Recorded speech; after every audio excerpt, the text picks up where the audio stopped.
अस्मद्गुरुभ्यो नमः ನಮಸ್ಕಾರ ಮಾಮ.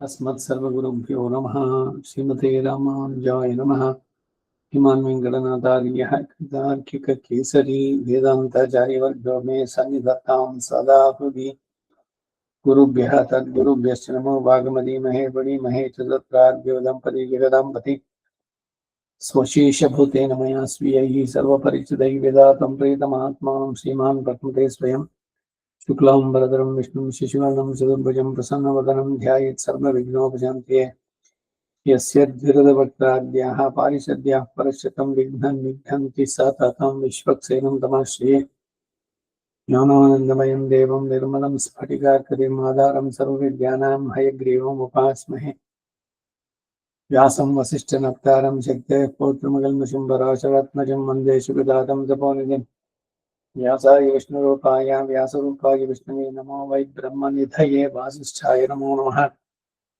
जयति पराशरसूनुः सत्यवती हृदयनन्दनो व्यासः यस्यास्य कमलगलितं वाङ्मयममृतं जगत्पिबति नारायणं नमस्कृत्य नरं चैव नरोत्तमं देवीं सरस्वतीं व्यासं ततो जयमुदीरयेत् कृष्णं कमलपत्राक्षं पुण्यश्रवणकीर्तनं वासुदेवं जगद्योनिं नौमि नारायणं हरिम् कृष्णाय देवेन्द्राय ज्ञानमुद्राय योगिने नाथाय रुक्मिणीशाय नमो वेदान्तवेदिने नमोऽस्तुते व्यासविशालबुद्धे प्रदारविन्दाय सर्वनेत्राय अन्वितया भारतैलपूर्णः प्रज्वालितो ज्ञानमयप्रदीपः युधिष्ठिरो धर्ममयो महात्मः स्कन्दोर्जुनो भीमसेनस्य शाखाः माद्रीस्दो पुष्पफले समृद्धे मूलं कृष्णं ब्राह्मणाश्च भीष्मद्रोणतटा गान्धार नीलोत्पलाशल्यग्राहवती कृपेण वैनीकर्णेन वेलाकुला अश्वत्थाम विकर्ण घोरमकरा दुर्योधनावर्तिनी सोत्तीर्णः कलपाण्डवैर्नदी कैवर्तकी केशवे धर्मे च अर्थे च कामे च मोक्षे च भरतर्षभ यदिह अस्ति तदन्यत्र यन्नेहास्ति न तत्क्वचित् महत्वे च गुरुत्वे च ध्रियमाणं मनो यथोदिकं महत्वात् भारवत्वात् च महाभारतमुच्यते। अष्टमैषी समेता श्रीकृष्णाय परब्रह्मणे नमः। अथ श्रीमन्महाभारते शान्ति पर्वे राजधर्म पर्वः चतुस्त्रिंशदध्यायः 34ನೇ ಅಧ್ಯಾಯ. ವ್ಯಾಸ ಮಹರ್ಷಿ ಧರ್ಮರಾಜನಿಗೆ ಕೆಲವು ಪಾಪಗಳಿಗೆ ಪ್ರಾಯಶ್ಚಿತ್ತಗಳನ್ನು ವಿವರಿಸಿದ್ದು. ಸ್ವಲ್ಪ ದೀರ್ಘವಾಗಿದೆ ಇದು. ಒಂದು ಪುಟ ಅಲ್ಲಿ ನಿಲ್ಲಿಸಿದ್ವಿ ಅವಾಗ. ಮತ್ತೆ ಮೊದಲಿಂದಾನೆ ಸ್ಮರಣೆಗೆ ತರುವುದಕ್ಕಾಗಿ. ಪಾಪಗಳಿಗೆ ಪ್ರಾಯಶ್ಚಿತ್ತ. ಪಾಪಗಳನ್ನು ಮಾಡಿದ್ರೆ, ಪ್ರಾಯಶ್ಚಿತ್ತ ಮಾಡ್ಕೊಳ್ತಿದ್ರೆ ಶಿಕ್ಷೆ ಇದೆ. ಪ್ರಾಯಶ್ಚಿತ್ತ ಮಾಡೋದಕ್ಕೆ ಮೊದಲು ಪಶ್ಚಾತ್ತಾಪ ಪಡಬೇಕು. ಪಶ್ಚಾತ್ ಅಂದ್ರೆ ಆಮೇಲೆ ತಾಪ, ಅಯ್ಯೋ ನನ್ನಿಂದ ಈ ತಪ್ಪಾಯ್ತಲ್ಲ ಅನ್ನುವಂತಹ ಮನಸ್ಸಿರ್ಬೇಕು. ತಪ್ಪು ಮಾಡಿಯೋ ನಾನು ಮಾಡಿದ್ ಸರಿ ಅಂತ ಹೇಳೋರ್ಗೆ ಏನ್ ಹೇಳೋಣ, ಅವರು ಅದಕ್ಕೆ ಅನುಭವಿಸ್ತಾರೆ ಸರಿಯಾಗಿ, ಆಮೇಲೆ ಇಷ್ಟ. ಸೊ ಮೊದಲು ಏನೋ ಪ್ರಮಾದವಶಾತ್ ಒಂದು ತಪ್ಪು ನಡೀತು. ತಪ್ಪು ಮಾಡದೇ ಇರೋರು ಯಾರು? ನ ಕಶ್ಚಿನ್ ಅಪರಾಧ್ಯತಿ. ಸೀತೆ ಆಂಜನೇಯನ ಹೇಳಿದ ಮಾತು, ಪಾಪಾನಾಂಬ ಶುಭಾನಾಂಬ ವದಾರ್ಹಾಣಂ ಪ್ಲವಂಗಮ ಕಾರ್ಯಂ ಕರುಣಮಾರ್ಯೇಣ ನ ಕಶ್ಚಿನ್ ಅಪರಾಧ್ಯತಿ. ಈ ಎಲ್ಲ ಎಷ್ಟು ಹಿಂಸೆ ಕೊಡ್ತಾ ಇದ್ರು ನಿನಗೆ. ನಾನು ಇಲ್ಲಿ ಶಿಂಶಿಪಾ ಪಕ್ಷದಲ್ಲಿ ಕುತ್ಕೊಂಡು ನೋಡ್ತಾ ಇದ್ದೆ. ಇವ್ರಿಗೆಲ್ಲ ಸ್ವಲ್ಪ ಪ್ರತೀಕಾರ ಮಾಡಬೇಕು ಅಂತ ಇಷ್ಟ ನನಗೆ. ಎಷ್ಟು ಹಿಂಸೆ ಮಾಡೋದು ನಿನಗೆ, ಅದಕ್ಕೆ ನೀನು ಅನುಮತಿ ಕೊಡು ಅಂತ ಕೇಳಿದಾಗ ಸೀತೆ ಹೇಳಿದ ತಪ್ಪು ಮಾಡದೇ ಇರೋರು ಯಾರು? ಈಗ ಇವರೆಲ್ಲ ರಾವಣನ ಸೇವಕರು. ಅವನಿಗೆ ಸ್ವಾಮಿಗೆ ಪ್ರೀತಿಯನ್ನು ಉಂಟು ಮಾಡೋದಕ್ಕೆ ಅವನು ಹೇಳಿದಂತೆ ಅವ್ರು ನಡೆದ್ರು. ಒಂದು ವೇಳೆ ತಾವೇ ಸ್ವತಃ ಸ್ಪೆಷಲ್ ಆಗಿ ಆಸಕ್ತಿ ತಗೊಂಡು ಇನ್ನೂ ಸ್ವಲ್ಪ ಚೆನ್ನಾಗಿ ಹಿಂಸೆ ಮಾಡೋಣ ಅಂತ ಮಾಡಿದ್ರು ಕೂಡ ತಪ್ಪು ಮಾಡದೇ ಇರೋರು ಯಾರು ಅಂತಾಳ. ನ ಕಶ್ಚಿನ್ ಅಪರಾಧ್ಯತಿ. ನಡೆವರೆಡಹದೆ ಕುಳಿತವರೆಡಹುವರೇ ಅಂತ ವಚನ ಸಾಹಿತ್ಯದಲ್ಲಿ ನಡೀತಾ ಇರುವಂತಾನೆ ಎಡುವುದಕ್ಕೆ ಚಾನ್ಸು. ನಡೆದವರೆಲ್ಲ ಎಡವಲೇಬೇಕು ಅಂತಿಲ್ಲ. ಎಡಬಹುದು ಯಾವಾಗ ಸ್ವಲ್ಪ ಎಚ್ಚರದಪ್ಪಿದ್ರೆ ಅವಾಗ. ಎತ್ತರ ಜಾಗ ಇತ್ತು ಏನೋ, ಅಥವಾ ಮಧ್ಯದಲ್ಲಿ ಏನೋ ಒಂದು ಅಬ್ಸ್ಟ್ರಕ್ಷನ್ ಮತ್ತೊಂದು ನೋಡ್ಲಿಲ್ಲ, ತಪ್ಪ ಎಡವಿದಾಯ್ತು. ನಾನು ಎಡವಿದೆ, ಅದಕ್ಕೆ ನಾನು ಇನ್ ಮುಂದಕ್ಕೆ ನಡೆಯೋದೇ ಇಲ್ಲ ಅಂತ ಕೂತ್ಕೊಂಡು ಸರಿಯಾಗುತ್ತೋ? ಎಡವಿ ಬಿದ್ದು ಎದ್ ನಿಂತು ಮತ್ತೆ ಇನ್ನೊಂದ್ಸಲಿ ಏನು ಅಂದ್ರೆ ಆ ರೀತಿ ತಪ್ಪು ನಮ್ಮಿಂದ ಆಗ್ಬಾರ್ದು. ಅಂದ್ರೆ ಎಚ್ಚರಿಕೆಯಿಂದ ಇರ್ಬೇಕು.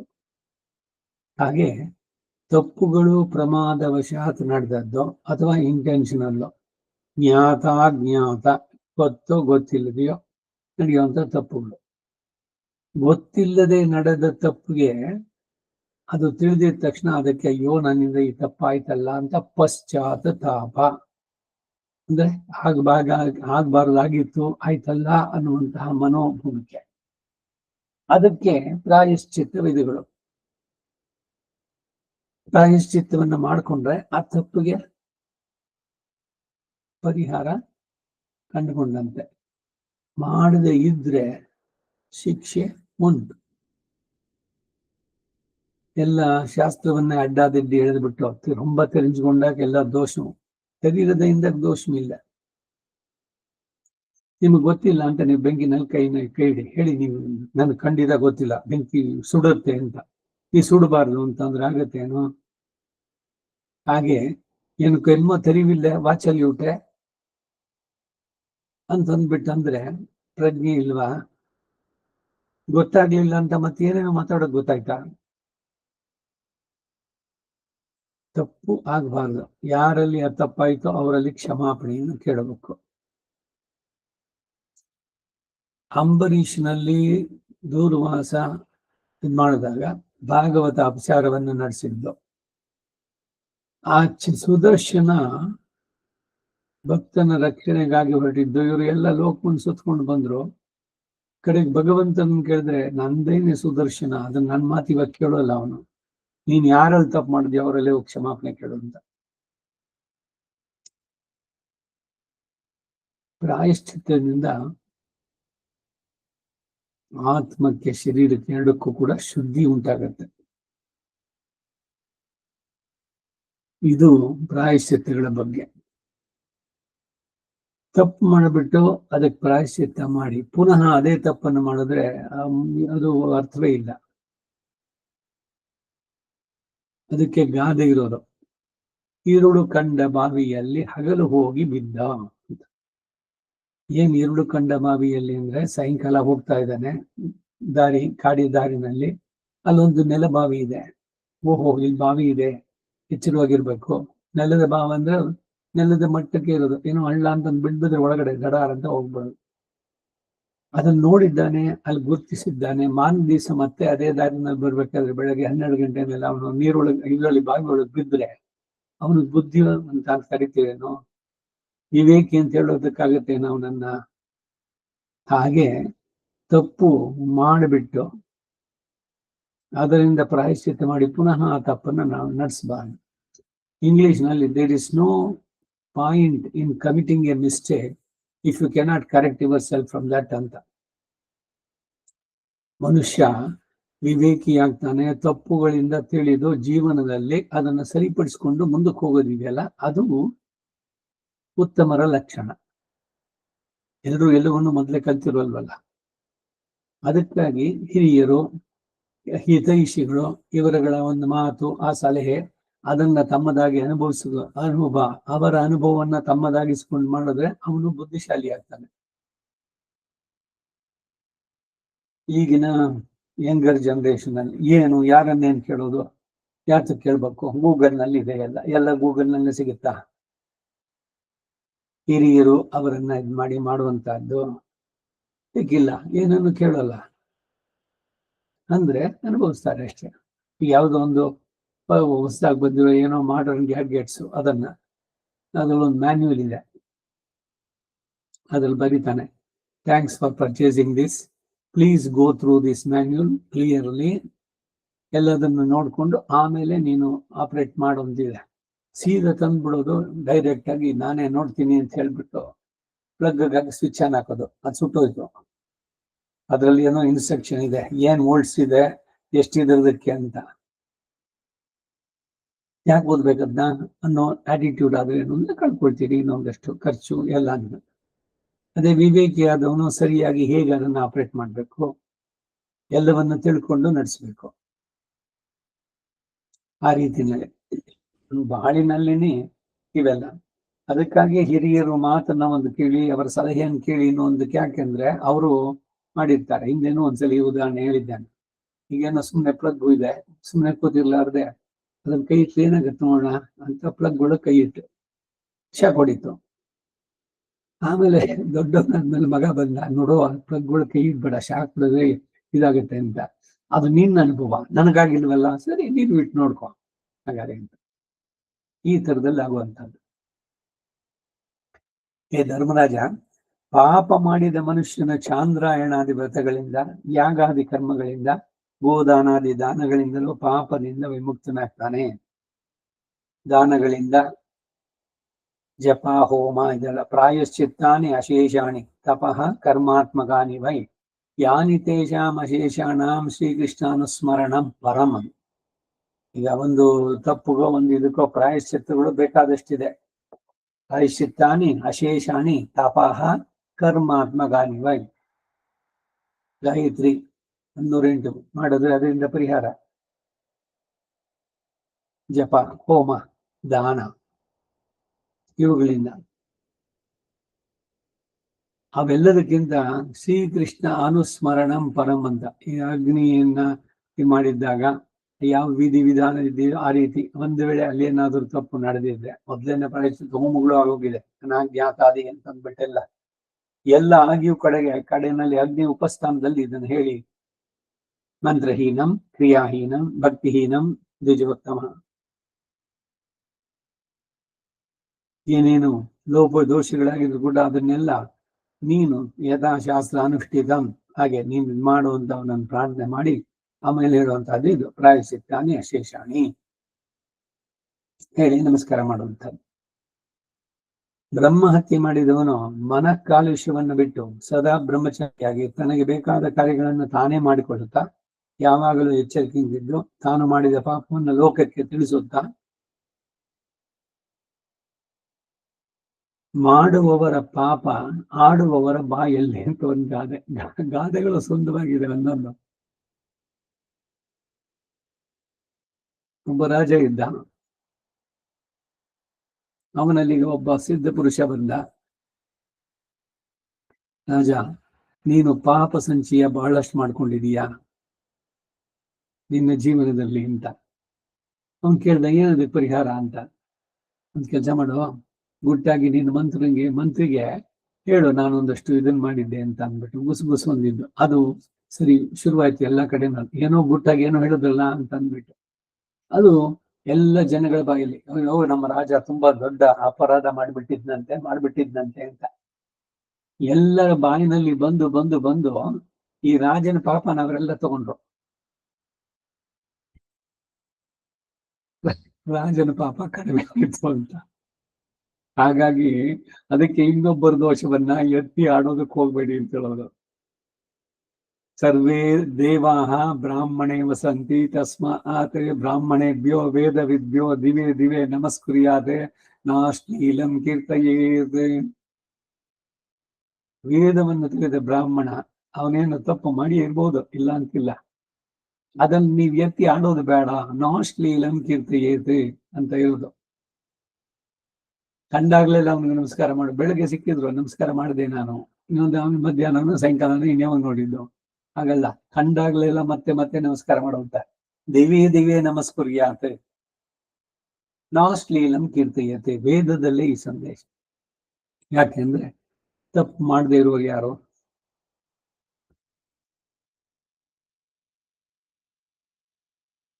ಲೋಕದಲ್ಲಿ ತ್ರಿಗುಣಾತ್ಮಕವಾದಂತ ಈ ಪ್ರಪಂಚದಲ್ಲಿದ್ದಾಗ ಎಲ್ಲರಿಂದಲೂ ತಿಳಿದೆಯೋ ತಪ್ಪುಗಳು ನಡೆದಿರುತ್ತೆ. ಅದಕ್ಕಾಗಿ ಪ್ರತಿದಿನ ಪ್ರಾಯಶ್ಚಿತ್ತಾನಿ ಅಶೇಷಾಣಿ ಇದನ್ನ ಹೇಳುದು ಉಪಚಾರ ಅಪದೇಶ ನಾಗತ ನಹರಾರ್ಮಯ ಅಪಚಾರ ನಿಮಾನ್ ಸರ್ವಾನ್ ಕ್ಷಮಸ್ವ ಪುರುಷೋತ್ತಮ. ಕ್ಷಮಾ ಷೋಡಶಿಯಿಂದ ಒಂದು ಸ್ತೋತ್ರ ಇದೆ, 16 ಶ್ಲೋಕಗಳು, ಷೋಡಶಿ. ಅದರಲ್ಲಿ ಭಗವಂತನ ಪ್ರಾರ್ಥನೆ ಇದೆ. ನ್ಯಾಸ ದಶಕದಲ್ಲಿದೆ, ನ ಪ್ರವೃತ್ಯ ಪಾಪಾನಿ ಪ್ರವೃತ್ತಾನಿ ನಿವೃತ್ತಯ. ಈ ಪ್ರಾಯಶ್ಚಿತ್ತ, ಈ ಪ್ರಾರ್ಥನೆಯನ್ನ, ಅಪರಾಧ ಕ್ಷಮಾಪಣೆ ಕೇಳಬೇಕಾ ಅಂತಂದ್ರೆ ಖಂಡಿತ ಬೇಕು, ಪ್ರತಿದಿನ ಹೇಳ್ಬೇಕು. ಯಾಕೆಂದ್ರೆ ಭಗವಂತನ ಕೃಪೆ ನಮ್ಮ ಮೇಲೆ ಉಂಟಾಗಬೇಕು ಅನ್ನೋದು ನಮ್ಮ ಪ್ರಾರ್ಥನೆ. ಅವನ ಕೃಪೆ ನಮ್ಮ ಮೇಲೆ ಬಂದ್ರೂ ಕೂಡ ನಮ್ಮ ಈ ಪ್ರಬದ್ಧರ ಪ್ರಾಚೀನ ಕರ್ಮಗಳು ಅದು ನಮ್ಮನ್ನ ರೀಚ್ ಮಾಡೋದಕ್ಕೆ, ಸೇರೋದಕ್ಕೆ ಅಡ್ಡಿಯಾಗಿರ್ತವೆ. ಸೊ ಆ ಪ್ರಾಪ್ತಿಗೆ ಪ್ರತಿಬಂಧಕವಾದಂತಹ ಎಲ್ಲ ಅಡ್ಡಿಗಳನ್ನ ಪರಿಹಾರ ಮಾಡೋದು ಪ್ರಾಯಶ್ಚಿತ್ತ. ರಾಮಾನುಜರು ಸುಮನೋವಾಕ್ಕಾಯೇ ಅನಾದಿಕಾಲ ಪ್ರವೃತ್ತ ಕೃತ್ಯಾಕರಣ ಭಗವದಪಚಾರ ಭಾಗವತಾಪಚಾರ ಅಸಹ್ಯಾಪಚಾರ ರೂಪನನಾವಿಧಾನಂತಾಪಚಾರಾನಾರಬ್ಧ ಕಾರ್ಯಾನ್ ಕೃತಾನ್ ಕ್ರಿಯಮಾಣಾನ್ ಕರಿಷ್ಯಮಾಣಾನ್ ಚ ಸರ್ವಾನ್ ಅಶೇಷತಃ ಕ್ಷಮಸ್ವ. ಪ್ರತಿದಿನ ಈ ಪ್ರಾರ್ಥನೆಯನ್ನು ಮಾಡಬೇಕು. ಜನ್ಮ ಜನ್ಮಾಂತರಗಳಲ್ಲಿ ನಾವು ಮಾಡಿದ್ದು, ತಿಳಿದೋ ತಿಳಿಯದೆಯೋ, ತಿಳಿದು ತಪ್ಪು ಮಾಡ್ತೇವೆ. ಇದಕ್ಕೆ ಭಗವಂತನಲ್ಲಿ ಈ ಪ್ರಾಯಶ್ಚಿತ್ತವನ್ನ ಕೇಳಬೇಕು, ಪ್ರಾಯಶ್ಚಿತ್ತವನ್ನ ಮಾಡ್ಕೊಳ್ಬೇಕು. ಅದಕ್ಕಾಗಿ ದೈಹಿಕವಾಗಿ ಇದಾಗಿ ಕೆಲವೊಂದು ನಿಯಮಗಳನ್ನ ನಡೆಸಬೇಕು. ತನ್ನ ಪಾಪವನ್ನ ಲೋಕದಲ್ಲಿ ಹೇಳ್ಕೋಬೇಕು ಅಂತ ಇದ್ಮಂತು. ಕೈಗಳಲ್ಲಿ ಕಪಾಲವನ್ನ ಕಟ್ವಾಂಗ ಎಂಬ ದಂಡವನ್ನ ಹಿಡಿದು ಭಿಕ್ಷೆ ಎತ್ತಿ ಒಂದು ಹೊತ್ತು ಭುಜಿಸ್ಬೇಕು. ಏಕಭುಕ್ತ ಅಂತಂದ್ರೆ ಏನು? ಒಂದೇ ಹೊತ್ತು ಊಟ ಅಥವಾ ಒಂದು ಹೊತ್ತು ಅನ್ನ ತಿನ್ನುವಂಥದ್ದು, ಅವರವರ ಶಕ್ತಿ ಇದುಗಳ ಮೇಲೆ ಹೋಗುವಂಥದ್ದು. ರಾತ್ರಿ ಏನಾದ್ರು ಲಘುವಾದ ಉಪಹಾರಗಳು, ಸಾಮಾನ್ಯವಾಗಿ ವಯಸ್ಸಾದ್ಮೇಲೆ ಅನ್ನವನ್ನ ಒಂದೇ ಸಲ ತಿನ್ನುವಂಥದ್ದು ಏಕಭುಕ್ತ. ಕೆಲವಕ್ಕೆ ವಿಧಿ ವಿಧಾನಗಳು, ಇವಾಗ ಶ್ರಾದ್ದ ಇದೆ, ತಂದೆಯದೋ ತಾಯಿದೋ, ಶ್ರಾದ್ದವನ್ನ ನಡೆಸುವಾಗ ಹಿಂದಿನ ದಿವಸ ರಾತ್ರಿನೇ ಅವನ ಉಪವಾಸದಿಂದ ಇರಬೇಕು ಅಂತಿದೆ. ಅಂದ್ರೆ ಹಿಂದಿನ ದಿವಸ ಏಕಭುಕ್ತ. ಮಾರನೇ ದಿವಸನೂ ಅಷ್ಟೇ, ಊಟ ಆಗೋತ್ತಿಗೆ ಆಗುತ್ತೆ 2 ಗಂಟೆ 3 ಗಂಟೆ, ಆಮೇಲೆ ಮತ್ತೆ ರಾತ್ರಿ ಏನನ್ನು ತಿನ್ನಬಾರ್ದು. ಹೇಗೆ ನಿಮಂತ್ರಿತ ಬ್ರಾಹ್ಮಣನಿಗೆ ವಿಧಿ ಇದೆಯೋ ಅದು ಇವನಿಗೂ ಅನ್ವಯ. ಪುನಃ ಆಮೇಲೆ ಏನನ್ನು ತಿನ್ನಬಾರ್ದು. ಅವತ್ತೊಂದು ದಿವಸ ಸ್ವಲ್ಪ ನಿಷ್ಠೆಯಿಂದ ಇರಬೇಕು. ಬ್ರಾಹ್ಮಣನಿಗೆ ಭಗವಂತ ಕೊಟ್ಟಿರುವಂತಹ ವಿಶೇಷವಾದ ಇದು ಶಕ್ತಿ ಇದು. ಏನು ಅಂತಂದ್ರೆ ಒಂದು ದಿವಸ ಪೂರ್ಣವಾಗಿ ಏನನ್ನು ತಿಂದೇ ಇರ್ಬೋದು, ಪ್ರಾಣ ಹೋಗಲ್ಲ. ಹಾಗೇನೆ ಒಂದೇ ಸಲ 2 ಊಟವನ್ನು ಒಟ್ಟಿಗೆ ತಿನ್ನುವಂಥದ್ದು ಆಗ್ಬೋದು. ಹೆಚ್ಚಿಗೆ ತಿನ್ನೋಕ್ಕೂ ಆಗೋಲ್ಲ, ಬೇರೆಯವ್ರಿಗೆ ಪೂರ್ಣ ಉಪವಾಸ ಇರೋದಕ್ಕೂ ಆಗಲ್ಲ. ಇದು ಬ್ರಾಹ್ಮಣನಿಗೆ ಸಾಧ್ಯ.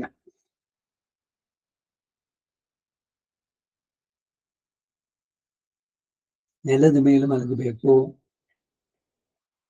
ತಯಾಗ್ನಿರ್ದೀಕ್ಷಯಾ ದೀಕ್ಷಿತಃ ದೀಕ್ಷಿತಃ ದಯಾ ಆತ್ವಾ ದೀಕ್ಷಯಾ ದೀಕ್ಷಯಾಮಿ. ದೀಕ್ಷೆ ಅಂದ್ರೆ ಇನ್ನೊಂದು ಇದೇನೆ ವ್ರತ. ನಮಗೆ ಯಾವ ವ್ರತಗಳು ಹೇಳಿಲ್ಲ, ಆ ದೇವತೆ ಈ ದೇವತೆ ಮಾಡಿ ಇದ್ದದ್ದು ಅಂತ ಉಪವಾಸಗಳು ಯಾವ್ಯಾವಗಳು ಅಲ್ಲ. ಏಕಾದಶಿ ದಿವಸ ಉಪವಾಸ, ಕೆಲವೊಮ್ಮೆ ಹೀಗೆ ಏನಾರು ಪ್ರಾಯಶ್ಚಿತ್ತ ರೂಪದಲ್ಲಿ ಉಪವಾಸಗಳು. ಈಗ ಬ್ರಹ್ಮ ಹತ್ಯೆ ಮಾಡಿದವನು 12 ವರ್ಷ ಈ ರೀತಿ ಇರಬೇಕು ಅಂತ ಹೇಳ್ತಾರೆ, ಆ ಪಾಪದಿಂದ ಮುಕ್ತನಾಗ್ತಾನೆ. ಬೇಕಿಂದನೇ ಬ್ರಹ್ಮ ಹತ್ಯೆಯನ್ನು ಮಾಡಿದವನು ಶಸ್ತ್ರಧಾರಿಗಳ ಮುಂದೆ ತಾನೇ ಹೋಗಿ ನಿಂತು ತನ್ನನ್ನು ಕೊಲ್ಲಿಸ್ಕೊಳ್ಬೇಕು. ಏನು, ತನ್ನನ್ನು ತಾನು ಕೊಲ್ಲಿಸ್ಕೊಂಡ್ಬಿಟ್ರೆ ಅಲ್ಲಿ ಮುಗಿತ, ಆತ್ಮಹತ್ಯೆ ಅಲ್ವೇ ಅಂತಂದ್ರೆ ಪ್ರಾಯಶ್ಚಿತ್ತವಾಗಿದ್ದು ಅಂತ. ಅದೇನು ಅಂದ್ರೆ ಆ ಆತ್ಮಕ್ಕೆ ಅಂಟಿದಂತಹ ಪಾಪ ಪುರ ಹೋಗುವಂತದ್ದು. ಈಗ ಮರಣದಂಡನೆ ವಿಧಿಸ್ತಾರೆ. ಮರಣದಂಡನೆ ಏನ್ ಸಾಧಿಸ್ತಾರೆ? ನ್ಯಾಯಾಧೀಶರು ಕೋರ್ಟ್ನಲ್ಲೋ ನ್ಯಾಯಾಲಯದಲ್ಲಿ ಅವನಿಗೆ ಶಿರಚ್ಛೇದ ಅಥವಾ ಹ್ಯಾಂಗ್ ಅಪ್ ಟು ಡೆತ್, ಅವನು ಸಾಯೋ ತನಕ ಅವನು ಡಾಕ್ಟರ್ ಬಂದು ಸರ್ಟಿಫೈ ಮಾಡ್ಬೇಕು, ಹ್ಯಾಂಗ್ ಮಾಡಿದ್ದೀವಿ, ನನ್ನ ಕುತ್ತಿಗೆ ನೇಣು ಹಾಕಿದ್ದು ಅವನು ಸತ್ತಿದ್ದಾನೆ ಅಂತ. ಏನಾಯ್ತು, ಒಂದು ಪ್ರಾಣ ಹೋಯ್ತಲ್ಲಿ ಅಷ್ಟೇ. ಅವನು ಕೋಪದಿಂದ ಯಾರಿಗೋ ಮೇಲೆ ಕೋಪದಿಂದ ತಗೊಂಡು ಹೊಡೆದು ಅವನು ಒಬ್ಬನು ಕೊಂದಿದ್ದ. ಅಲ್ಲಾಗಿದ್ದು ಒಂದು ಪ್ರಾಣ ಹಾನಿಯಿದೆ. ಇನ್ನು ದೇಶಕ್ಕೆ ದೇಶ ಪ್ರೇಮ, ನಮ್ಮ ತಾಯಿ ನಾಡಿಗಾಗಿ ತನ್ನ ಮನ ಧನವನ್ನು ಎಲ್ಲವನ್ನು ನೀಡಿ ಹೋಗಿ ಯುದ್ಧದಲ್ಲಿ ಮಾಡಿ ವೀರಾವೇಶದಿಂದ ಒಂದಷ್ಟು ಜನರನ್ನು ಕೊಂದು ಕಡೆಗೆ ಅವರಿಗೆ ತಾನು ಆಹುತಿಯಾಗಿ ವೀರ ಸ್ವರ್ಗವನ್ನು ಪಡೆದ. ಇಲ್ಲಾಗಿದ್ದೇನು ಇಲ್ಲೂ ಕೂಡ ಅಷ್ಟೇ, ಒಂದು ಜೀವದ ನಾಶ. ಆದ್ರೆ ಏನೇನು ಉದ್ದೇಶ ಇಟ್ಕೊಂಡು ಹೋಗಿದ್ದು ಅನ್ನೋದ್ರ ಮೇಲೆ ಹೋಗುತ್ತೆ. ಈಗ ಕೊಲೆಗಾರನಾದವನು ಕೊಂದಿದ್ದಿದೆಯಲ್ಲ, ಅಲ್ಲಿಯೂ ಕೂಡ ಹೋಗಿದ್ದಾಗಿದ್ದು ಇಷ್ಟೇನೆ, ಒಬ್ಬ ಸತ್ತ ಅನ್ನದಿಂದ ಕೊಲ್ಲಲ್ಪಟ್ಟವನು. ನ್ಯಾಯಾಲಯದಲ್ಲಿ ಶಿಕ್ಷೆಯನ್ನು ವಿಧಿಸಿ ಇವನಿಗೆ ಶಿಕ್ಷೆ ಮರಣದಂಡನೆ ಅಂತೇಳಿ ಅವ್ರು ಮಾಡಿದ್ದು ಅಫಿಷಿಯಲ್ ಆಗಿ ಅವನನ್ನು ಕೊಂದರು. ದೇಶಕ್ಕೆ ಕೊಡದಾಕೋದ್ರಲ್ಲಿ ಅನೇಕ ಜನರು ಪ್ರಾಣವನ್ನ ಕೊಟ್ಟರು. ಸೊ ಒಂದು ಕೊಲೆ ಆಯ್ತು, ಇನ್ನೊಂದು ಶಿಕ್ಷೆ ಆಯ್ತು, ಮೂರನೇದು ಆತ್ಮ ಬಲಿದಾನ, ಆತ್ಮಾರ್ಪಣೆ. ಉದ್ದೇಶಗಳು ಅದ್ರ ಮೇಲೆ ಹೋಗುತ್ತೆ. ಉರಿಯುವ ಬೆಂಕಿಯಲ್ಲಿ ತಲೆ ಕೆಳಗಾಗಿ ಮೂರಾವರ್ತಿ ಉರುಳು ಬಿದ್ದು ತನ್ನ ದೇಹವನ್ನು ತಾನಾಗಿ ನೀಗಿಸ್ಬೇಕು ಬ್ರಹ್ಮಹತ್ಯೆ ಮಾಡಿದವನು. ಅಥವಾ ಯಾವುದಾದ್ರೂ ಒಂದು ವೇದವನ್ನು ಜಪಿಸುತ್ತಾ 300 ಯೋಜನೆಗಳ ದೂರದವರೆಗೆ ಸುಮ್ಮನೆ ಯಾಂತ್ರಿಕವಾಗಿ ಹೋಗ್ತಾ ಇರಬೇಕು. ಅಥವಾ ತನ್ನ ಸರ್ವಸ್ವವನ್ನು ವೇದವಿತ್ತುಗಳಾದ ಬ್ರಾಹ್ಮಣರಿಗೆ ದಾನ ಮಾಡಿಬಿಡ್ಬೇಕು. ಬ್ರಾಹ್ಮಣನಿಗೆ ದಾನ ಮಾಡಿದ್ರೆ ಇವನ್ ಪಾಪ ಎಲ್ಲೋಯ್ತು ಅಂದ್ರೆ ಇವನ್ ಪಾಪ ಬ್ರಾಹ್ಮಣನಿಗೆ ಹೋಗುತ್ತೆ. ಮತ್ತೆ ಆ ಬ್ರಾಹ್ಮಣನಿಗೆ ಹೆಂಗ್ ಹೋಗೋದು ಅದು ಅಂತಂದ್ರೆ ಅವನು ಗಾಯತ್ರಿ ಮಾಡೋದ್ರಿಂದ ಅದನ್ನ ಸುಡ್ತಾನೆ. ಗಾಯತ್ರಿ ಜಪ ಯಾಕೆ ಮಾಡ್ಬೇಕು ಅನ್ನೋದು ಅಂತಂದ್ರೆ ಈ ಕಾರಣದಿಂದ. ಷಟ್ ಕರ್ಮ ನಿರತನ ಬ್ರಾಹ್ಮಣ, ಯಜನ ಯಾಜನ, ಅಧ್ಯಯನ ಅಧ್ಯಾಪನ. ಅಧ್ಯಯನ ಸರಿಯಾಗಿ ಕಲ್ತ್ಕೋಬೇಕು, ಚೆನ್ನಾಗಿ ಕೇಳಿಸ್ಕೊಳ್ಬೇಕು. ಅಧ್ಯಯನ ಆದಮೇಲೆ ಹೇಳ್ಕೊಡ್ಬೇಕು, ಅಧ್ಯಾಪನ. ಯಜನ, ತಾನು ಯಾಗಗಳನ್ನ ನಡೆಸಬೇಕು. ಏನೇನು ವಿಹಿತವಾದಿ ಇದೆಯೋ ಗೃಹಸ್ಥನಾಗಿ ಸಪ್ತ ಯಾಗ ಸಂಸ್ಥೆಗಳು ಅಂತಿದೆ, ಅವುಗಳನ್ನ ನಡೆಸುವಂತಹದ್ದು. ವೈಶ್ವದೇವ, ನಿತ್ಯಾಗ್ನಿಹೋತ್ರ, ಇವುಗಳೆಲ್ಲ ಮಾಡುವಂತಹದ್ದು. ತ್ರಿಕಾಲ ಸಂಧ್ಯಾ ವಂದನೆ, ಗಾಯತ್ರಿ ಜಪ.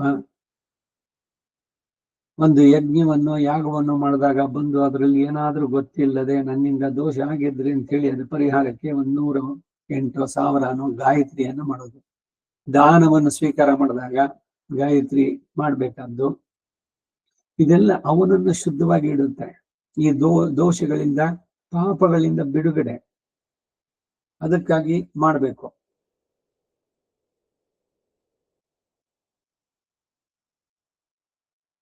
ಒಂದು ಕುಟುಂಬಕ್ಕೆ ಸಾಕಾಗುವಷ್ಟು ಧನವನ್ನ, ಸರ್ವೋಪಕರಣಗಳೊಡಗೂಡಿದ ಮನೆಯನ್ನ ಬ್ರಾಹ್ಮಣನಿಗೆ ದಾನ ಮಾಡಿ ಮುಂದೆ ಗೋಬ್ರಾಹ್ಮಣರನ್ನ ಭಕ್ತಿಯಿಂದ ಕಾಪಾಡುತ್ತಾ ಬಂದ್ರು ಕೂಡ ಬ್ರಹ್ಮಹತ್ಯಾ ಪಾಪಕ್ಕೆ ನಿವೃತ್ತಿ ಉಂಟು. ಒಂದು ಪಂಚ ಮಹಾಪಾತಕಗಳು ಅಂತ.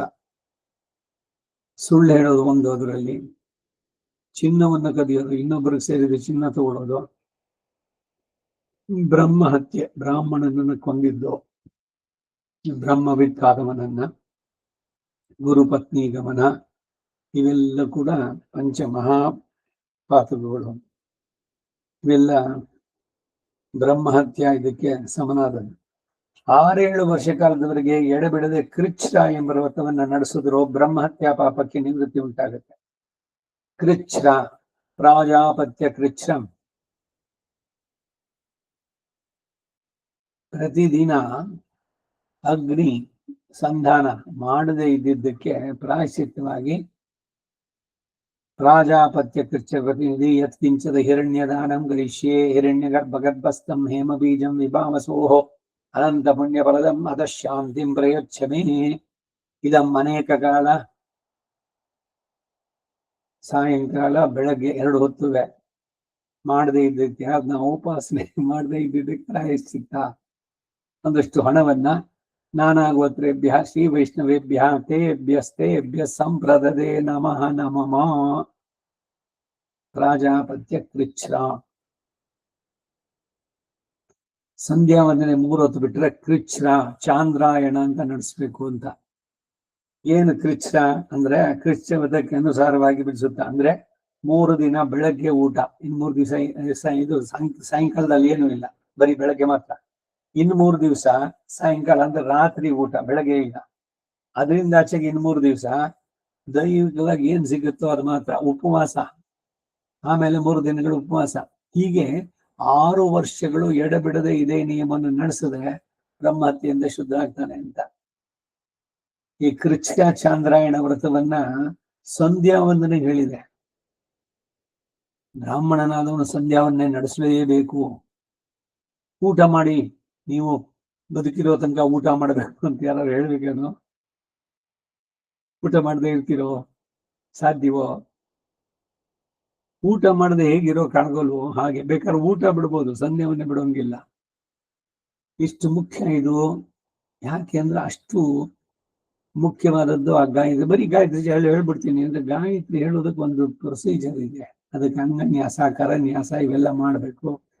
ವಿಧಿವಿಧಾನಗಳೇನಿದೆಯೋ ಆ ರೀತಿ. ಏನೋ ಮಾಡ್ತೀನಿ ಅಂತಂದ್ರೆ ಆಗತ್ತೋ?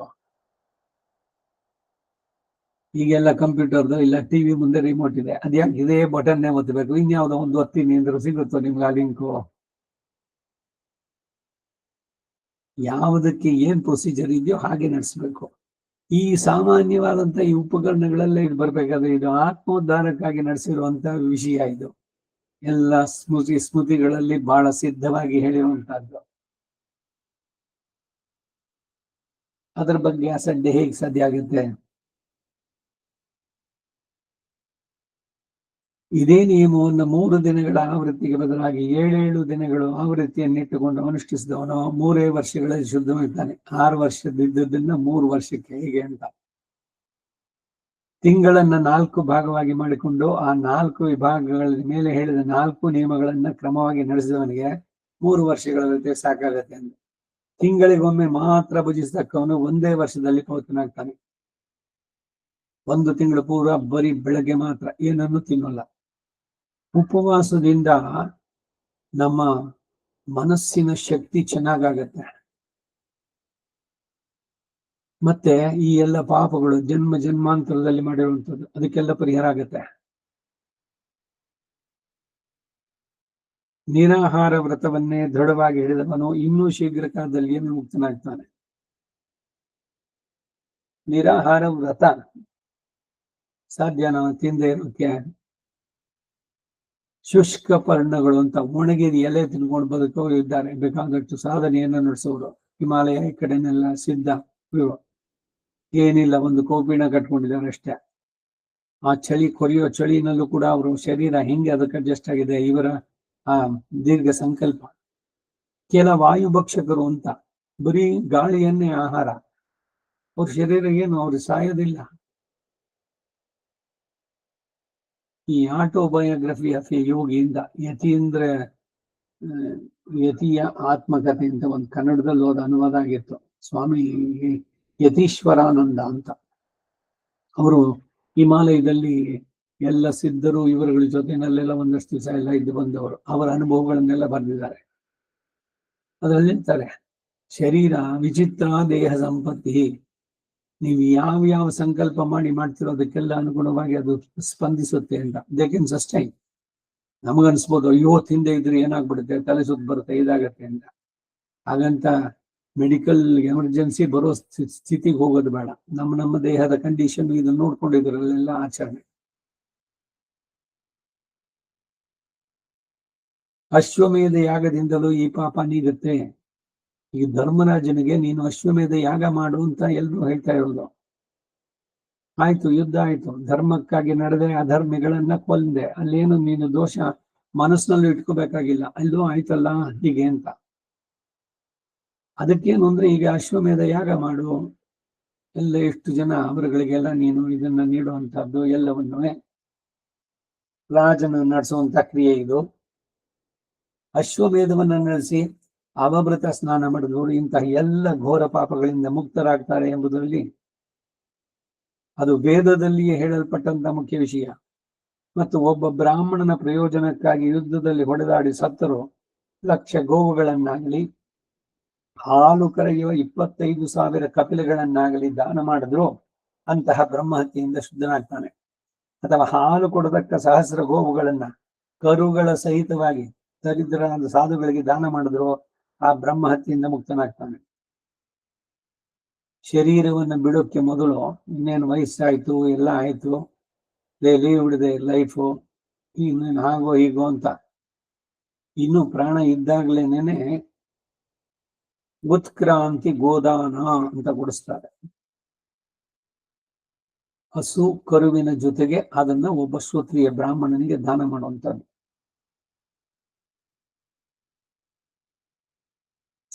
ಕಾಂಬೋಜ ದೇಶದಲ್ಲಿ ಹುಟ್ಟಿದ ಉತ್ತಮ ಜಾತಿಯ 100 ಕುದುರೆಗಳನ್ನ ವ್ರತನಿಷ್ಠರಾದ ಬ್ರಾಹ್ಮಣರಿಗೆ ದಾನ ಮಾಡೋದ್ರಿಂದಲೂ ಪವಿತ್ರನಾಗ್ತಾನೆ.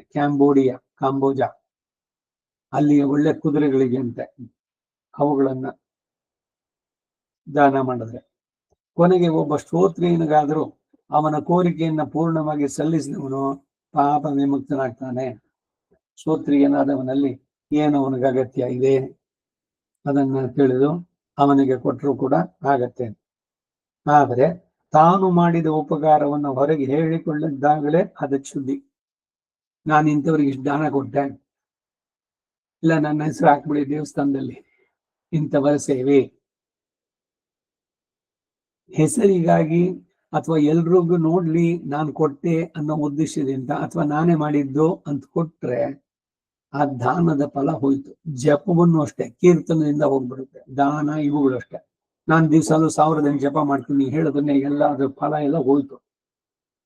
ಫಲ ಸಿಗ್ಲಿ ಅಂತ ನೀವು ಜಪ ಮಾಡಿದ್ದಲ್ಲ, ಆದ್ರೆ ನಾ ಮಾಡ್ತಾ ಇದ್ದೀನಿ ಅನ್ನೋದು ಹೇಳ್ಬೇಕಲ್ಲ, ಲೋಕಕ್ಕೆ ಗೊತ್ತಾಗ್ಬೇಕಲ್ಲ. ಗೊತ್ತಾಗ್ಬೇಕಾಗಿಲ್ಲ. ನೀವು ಮಾಡೋದು ನಿಮಗೂ ಭಗವಂತನಿಗೆ ಇಬ್ಬರು ಗೊತ್ತಾದ್ರೆ ಸಾಕು. ಏನೇ ಸತ್ಕಾರ್ಯಗಳು. ಯಾರೋ ಉಪನ್ಯಾಸ ಮಾಡ್ತಿದ್ರು ನೋಡಿ, ಅವ್ರು ಹೊತ್ಕೊಂಡಿದ್ದಾರಲ್ಲ ಆ ಶಾಲು ನಾನೇ ಕೊಟ್ಟಿದ್ದು. ನೀವು ಕೊಟ್ಟಿದ್ದು ಸತ್ಯ ಇಲ್ಲ ಅಂತಲ್ಲ, ನಾನೇ ಕೊಟ್ಟಿದ್ದು ಅಂದ್ರೆ ಇನ್ನೂ ನೀವು ಕೊಡ್ಲೇ ಇಲ್ಲ. ನಾನ್ ಕೊಟ್ಟಿದ್ದು ಅಂತ ಇನ್ನೂ ಇದೆಯಲ್ಲ, ಅದ್ರ ಬಗ್ಗೆ ಕೊಟ್ಟ ಮೇಲೆ ಮರ್ತು ಬಿಡ್ಬೇಕು. ಅದನ್ನ ನಾನೇ ಮಾಡಿದ್ದು. ನೀವೆಲ್ಲೋಗಿ ನೋಡಿ, ಹೆಸರು ಇರುತ್ತೆ ನಂದಲ್ಲಿ. ದಾನಿಗಳ ಹೆಸರಲ್ಲಿ ನಂದೇ ಫಸ್ಟ್ ಹೆಸರು. ಅಮೃತ ಶಿಲೆಯಲ್ಲಿ ಕೆತ್ತಿಸ್ಬಿಟ್ಟು ಹಾಕೋಕೆ ಇದು ಮಥುರಾಗ ಹೋದ್ರೆ ಎಲ್ರನ್ನು ಕೂರಿಸ್ಬಿಟ್ಟು ಅವರು ನೀವು ದಾನ ಕೊಡಿ, ಇಲ್ಲೇನೋ ಮಾಡ್ತೀವಿ ಅದು ಮಾಡ್ತೀವಿ ಅಂತ. ಅಲ್ಲಿ ನೋಡಿದ್ರೆ ಬರೀ ಗೋಡೆ ಬರ್ತೀವಿ ಹೆಸರುಗಳು ಎಲ್ಲ, ಒಂದಷ್ಟು ಕಲ್ಲುಗಳು, ಒಂದೊಂದು ಅಡಿ ಸ್ಕ್ವೇರ್ ಕಲ್ಲುಗಳು. ಆಮೇಲೆ ನಿಮ್ದೆಲ್ಲ ಆದ್ಮೇಲೆ ಆ ಕಲ್ ತೆಗೆದು ಇನ್ನೊಂದು ಕಲ್ಲಿಟ್ರಲ್ಲಿ ಮುಗೀತು.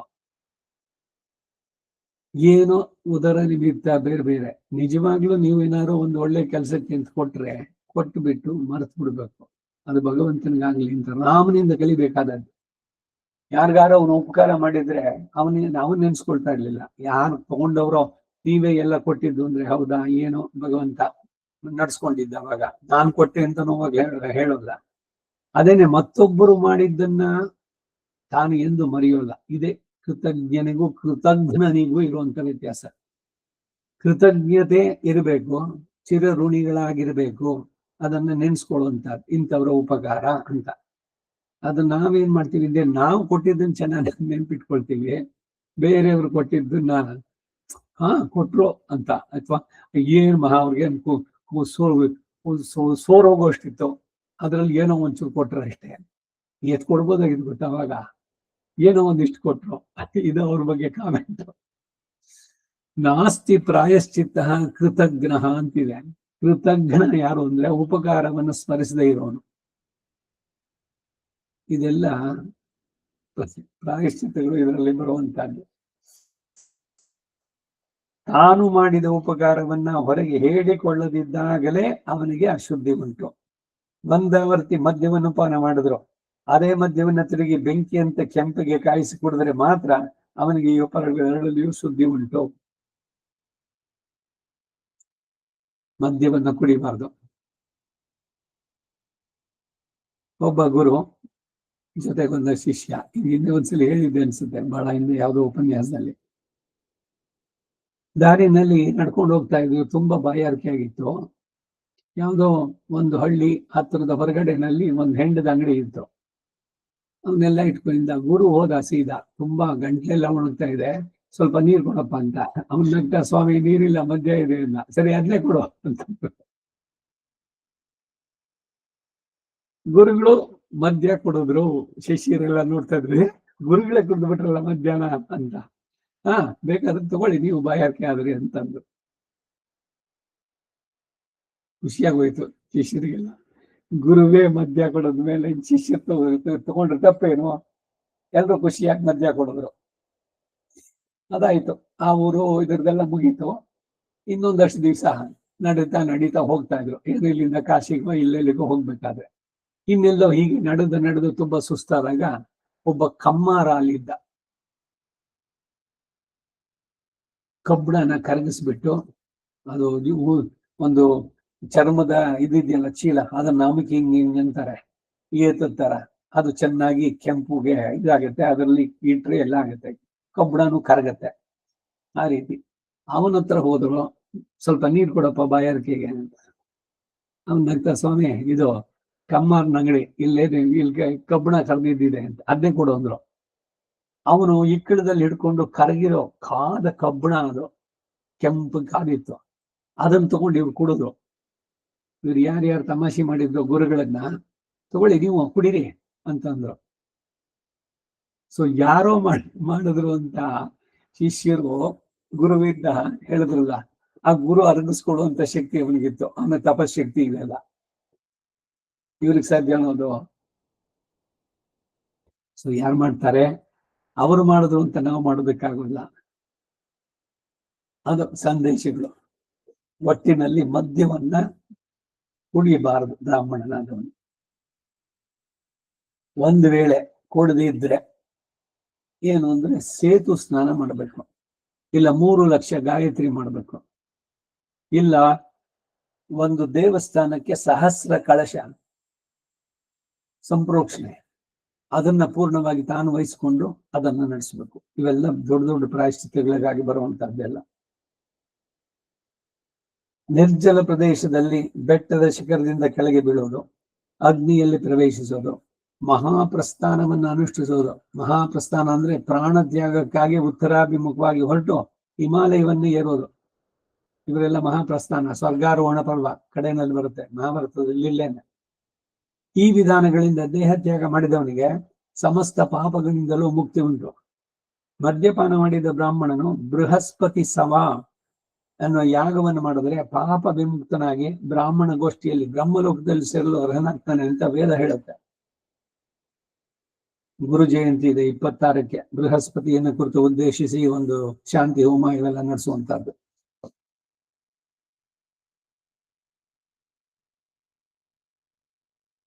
ಬ್ರಾಹ್ಮಣನು ಮನಃಕಾಲುಷಿ ಇಲ್ಲದೆ ಭೂದಾನ ಮಾಡಿ ತಿರುಗಿ ಆ ಪಾಪ ಕೃತ್ಯಕ್ಕೆ ಹೋಗದೆ ದೃಢ ಮನಸ್ಕನಾಗಿದ್ದರೆ ಆ ದೋಷದಿಂದ ಬಿಡುಗಡೆ ಹೊಂದಬಹುದು.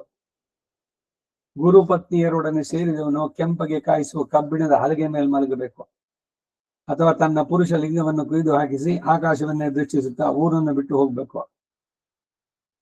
ಈ ಅತ್ಯಾಚಾರ ಮಾಡ್ತಲ್ಲ ಸ್ತ್ರೀಯರಿಗೆ, ಈ ನ್ಯಾಯಾಲಯ ಇದರಲ್ಲೇ ಮಾಡಿ ಅವರ ಲಿಂಗವನ್ನೇ ಕತ್ತರಿಸ್ಬಿಡ್ಬೇಕು. ಯಾಕೆಂದ್ರೆ ಅದಿದ್ರೆ ತಾನೇ ಮತ್ತೊಂದು ಹೆಣ್ಣಿನ ಮೇಲೆ ಅತ್ಯಾಚಾರ ಮಾಡಿಸೋದಕ್ಕೆ ಹೋಗುವಂತಹದ್ದು. ಶಿಕ್ಷೆಗಳು ಬಹಳ ಕಟುವಾಗಿ ಕಾಣಿಸ್ಬಹುದು. ಈ ಪಾಕಿಸ್ತಾನದಲ್ಲಿ ಕಲ್ಲು ಹೊಡೆದು ಸಾಯಿಸ್ತಾರೆ ಜನರನ್ನ. ಇದರಲ್ಲಿ ನ್ಯಾಯಾಲಯದಲ್ಲಿ ಇದಾದ್ಮೇಲೆ ಎಲ್ಲರೂ ಸಮ್ಮುಖದಲ್ಲಿ ಮಧ್ಯದಲ್ಲಿ ನಿಲ್ಲಿಸ್ಬಿಟ್ಟು ಅದು ಏನಿಷ್ಟು ತೀವ್ರದ್ದೆಲ್ಲ ಮಾಡ್ಬೋದಾ ಅಂದ್ರೆ ಅಷ್ಟು ತೀವ್ರವಾದ ಪಾಪಗಳನ್ನು ನಾವು ನಡೆಸಿದ್ರೆ ಅಂತ. ಯಾಕೆ ಇಷ್ಟು ಭೀಕರವಾದ ಶಿಕ್ಷೆ ಅಂತಂದ್ರೆ ಇನ್ಯಾರು ಅದನ್ನ ಮಾಡಬಾರ್ದು. ಈಗ ಒಂದು ಶಿಕ್ಷೆಯನ್ನು ವಿಧಿಸಿದಾಗ ಅವನಿಗೆ ಆ ಪಾಪದಿಂದ ಬಿಡುಗಡೆ ಒಂದಾದ್ರೆ ಇನ್ನೊಂದು ಇನ್ಯಾರು ಅದನ್ನು ಮಾಡಬಾರದು ಅನ್ನೋ ಸಂದೇಶ ಸಮಾಜಕ್ಕೆ ತಿಳಿಸುವಂತದ್ದು. ಇಂತಹ ಅಕೃತ್ಯದಲ್ಲಿ ಪ್ರವರ್ತಿಸಿದ ಸ್ತ್ರೀಯರು ಕೂಡ 1 ಸಂವತ್ಸರದವರೆಗೆ ಆಹಾರ ವಿಹಾರಾದಿಗಳನ್ನೆಲ್ಲ ತೊರೆದು ನಿಯಮದಿಂದ ಇದ್ದರೆ ಆ ಪಾಪದಿಂದ ಮುಕ್ತರಾಗ್ತಾರೆ. ಮಹಾವ್ರತವನ್ನು ನಡೆಸೋದು ಅಂದ್ರೆ 1 ತಿಂಗಳವರೆಗೆ ನೀರು ಕುಡಿದೇ ಇರೋದು, ತನ್ನ ಸರ್ವಸ್ವವನ್ನು ದಾನ ಮಾಡಿಬಿಡೋದು, ಗುರುವಿಗಾಗಿ ಯುದ್ಧದಲ್ಲಿ ತನ್ನ ಪ್ರಾಣವನ್ನು ಒಪ್ಪಿಸೋದು, ಇವೆಲ್ಲ ಪಾಪಗಳಿಂದ ಮುಕ್ತನನ್ನಾಗಿ ಮಾಡುತ್ತೆ. ಗುರುವಿನಲ್ಲಿ ಸುಳ್ಳಾಗಿ ನಡೆದವನು, ಗುರುವನ್ನ ವಿರೋಧಿಸಿದವನು, ಆಮೇಲೆ ಆ ಗುರುವಿನ ಮನಸ್ಸಿಗೆ ಪ್ರಿಯವಾಗಿ ವರ್ತಿಸುತ್ತಾ ಬಂದರೆ ಆ ಪಾಪದಿಂದ ಮುಕ್ತನಾಗ್ತಾನೆ. ಬ್ರಹ್ಮಚರ್ಯ ವ್ರತಕ್ಕೆ ತಪ್ಪಿ ನಡೆದವನು ಬ್ರಹ್ಮ ಹತ್ಯೆಗೆ ವಿಧಿಸಲ್ಪಟ್ಟ ಪ್ರಾಯಶ್ಚಿತ್ತಗಳನ್ನೇ ಮಾಡಿಕೊಳ್ಬೇಕು. ಅಥವಾ ಅಂತಹ ವ್ರತಭ್ರಷ್ಟನು ಗೋಚರ್ಮವನ್ನು ಹೊರದು 6 ತಿಂಗಳ ಕಾಲದವರೆಗೆ ಕೃಚ್ಛ್ರ ವ್ರತವನ್ನು ನಡೆಸಿದ್ರೆ ಪಾಪದಿಂದ ಶುದ್ಧನಾಗ್ತಾನೆ. ಪರಸ್ತ್ರೀಯನ್ನು ಸಂಗಮಿಸಿದವನು ಪರರ ಸ್ವತ್ತನ್ನ ಅಪಹರಿಸಿದವನು 1 ಸಂವತ್ಸರದವರೆಗೆ ಕಷ್ಟ ವೃತವನ್ನು ಆಚರಿಸಿದೆ ಪಾಪ ವಿಮುಕ್ತನಾಗ್ತಾನೆ. ಪರದಾರ ಪರಿಗ್ರಹಕ್ಕೆ ತಲೆದಂಡ. ವಾಲಿಗೆ ಅದನ್ನೇ ರಾಮ ಹೇಳಿದ್ದು. ನಿನ್ನ ತಮ್ಮನ ಹೆಂಡತಿಯನ್ನು ನೀನ್ ಹೇಗೆ ಇಟ್ಕೊಂಡೆ? ನಿನ್ ಪತ್ನಿ ಇರ್ಲಿಲ್ವೋ? ತಾರೆ ಇದ್ದಳಲ್ಲ, ಆ ರುಮಿಯನ್ನು ಯಾಕೆ ನೀನು ಬಯಸಿದೆ? ತಮ್ಮನನ್ನ ಒದ್ದೋಡಿಸಿದೆ ಆ ಕಡೆಗೆ. ಅವ್ನು ಕಳಿಸಿದಾಗ ಅವನ ಹೆಂಡತಿನ ಕಳಿಸ್ಬಿಡ್ಬೇಕು ಜೊತೆನಲ್ಲಿ. ಅವಳ ಜೊತೆ ನೀನು ರಮಿಸಿದ್ದು ಎಷ್ಟು ಮಟ್ಟಿಗೆ ಸರಿ? ಹಿರಿಯನಾದವನು ನೀನು. ಪರಧನವನ್ನ ಅಪಹರಿಸಿದವನು ತಾನು ಅಪಹರಿಸಿದ ಧನವಷ್ಟನ್ನು ತಿರುಗಿ ಅವನಿಗೆ ಸಲ್ಲಿಸಿಬಿಟ್ಟು ಆಮೇಲೆ ವ್ರತಾಚರಣೆಯಿಂದ ಪಾಪ ವಿಮುಕ್ತನಾಗ್ತಾನೆ. ಪರಿವಿತ್ತಿ ಪರಿವೇತ್ತರು ಇಬ್ಬರು ಕೂಡ. ತಮ್ಮನಿಗೆ ವಿವಾಹವಾಗಿದ್ದರೂ ವಿವಾಹವಿಲ್ಲದ ಅಣ್ಣ ಪರಿವಿತ್ತಿ, ಅಣ್ಣನಿಗೆ ವಿವಾಹ ಇಲ್ಲದಿದ್ದಾಗ ಮದುವೆ ಮಾಡಿಕೊಂಡ ತಮ್ಮ ಪರಿವೇತ್ತ. ವಿವಾಹದಲ್ಲಿ ದೊಡ್ಡವನು ಯಾರಿದ್ದಾನೆ ಅವನಿಗೆ ಮದುವೆ ಆಗ್ಬೇಕು, ಆಮೇಲೆ ಚಿಕ್ಕವನಿಗೆ. ಏನೋ ಕಾರಣದಿಂದ ದೊಡ್ಡವನು ಮದುವೆ ಆಗ್ಲಿಲ್ಲ ಅಂದ್ರೆ ಅವನು ಪರ್ಮಿಷನ್ ಕೊಟ್ಬಿಟ್ರೆ ಆಮೇಲೆ ಮಾಡ್ಕೊಳ್ಬಹುದು, ಇಲ್ದಿದ್ರೆ ಅವನು ಪರಿವೇತ್ತ. ಜ್ಯೇಷ್ಠನಿಗೆ ವಿವಾಹ ನಡೆದ ಮೇಲೆ 12 ರಾತ್ರಿಗಳ ವ್ರತವನ್ನ ಅನುಷ್ಠಾನದಿಂದ ಪಾಪ ಮುಕ್ತರಾಗ್ತಾರೆ. ಅಲ್ಲದೆ ಕನಿಷ್ಠನು ಪಿತೃಗಳನ್ನ ಉದ್ಧರಿಸಬೇಕಾದ್ರೆ ತಿರುಗಿ ಬೇರೆ ಕನ್ಯೆಯನ್ನೇ ವಿವಾಹ ಆಗಬೇಕು. ಹೀಗೆ ಪುನರ್ವಿವಾಹ ಆಗೋದ್ರಿಂದ ಆ ಮೊದಲನೇ ಹೆಂಡತಿಗೂ ದೋಷವು ತಪ್ಪುತ್ತೆ. ಈ ದ್ವಿತೀಯ ವಿವಾಹದಿಂದ ಪುರುಷನಿಗೇನೂ ದೋಷ ಇಲ್ಲ. ಸ್ತ್ರೀಯರು ಮಹಾಪಾತಕವನ್ನ ನಡೆಸಿದಾಗ 4 ಮಾಸಗಳ ಉಪವಾಸ ವ್ರತವನ್ನು ಮಾಡಿದ್ರೆ ಶುದ್ಧಿಯನ್ನು ಹೊಂದುತ್ತಾರೆ. ಧರ್ಮಜ್ಞರ ಮತ. ಸ್ತ್ರೀಯರು ದೋಷಿಗಳೆಂದು ಸಂದೇಹ ಉಂಟಾದಾಗ ಪ್ರಾಜ್ಞನು ಅವರೊಡನೆ ಸಂಗಮಿಸುವ ಅನುಚಿತ. ಪರಸ್ತ್ರೀಯರನ್ನ ಬಯಸಬಾರದು, ಮಾನಸಿಕವಾಗಿಯೂ ಕೂಡ. ಅದಕ್ಕೆ ಎಲ್ಲರನ್ನು ತಾಯಿ ಏನಮ್ಮ ಚೆನ್ನಾಗಿದ್ದೀರಾ ಅಂತ ಕೇಳಬೇಕೆ ಹೊರತು ತನ್ನ ಪತ್ನಿಯ ಒಬ್ಬಳನ್ನ ಬಿಟ್ಟು ಕಾಯ ಮಾಚ ಮನಸ ಆ ಕೆಟ್ಟ ಭಾವ ಬರಲೇಬಾರದು. ಪುರುಷ ಸ್ತ್ರೀ ಪರಸ್ಪರ, ಇದಕ್ಕಾಗೇನೆ ಈ ಎಲ್ಲ ರೆಸ್ಟ್ರಿಕ್ಷನ್ಸ್ ಇವೆಲ್ಲ ಇಟ್ಟಿರುವಂತ. ನೈತಿಕತೆ ಮೌಲ್ಯಗಳು ಜೀವನದಲ್ಲಿ ಇವೆಲ್ಲ ಯಾಕೆ ಅಗತ್ಯ ಅಂದ್ರೆ ಇದು ಶುದ್ಧವಾದಂತ ಚಾರಿತ್ರ್ಯ ಉಳ್ಳವನಾಗಬೇಕು. ಬರೀ ಹೆಣ್ಣು ಮಾತ್ರ ಪತಿವ್ರತಿಯಾಗಿರ್ಬೇಕು ಅಂತಲ್ಲ, ಪುರುಷನು ಕೂಡ ಅಷ್ಟೇ ಪತ್ನಿ ವ್ರತನಾಗಿರ್ಬೇಕು.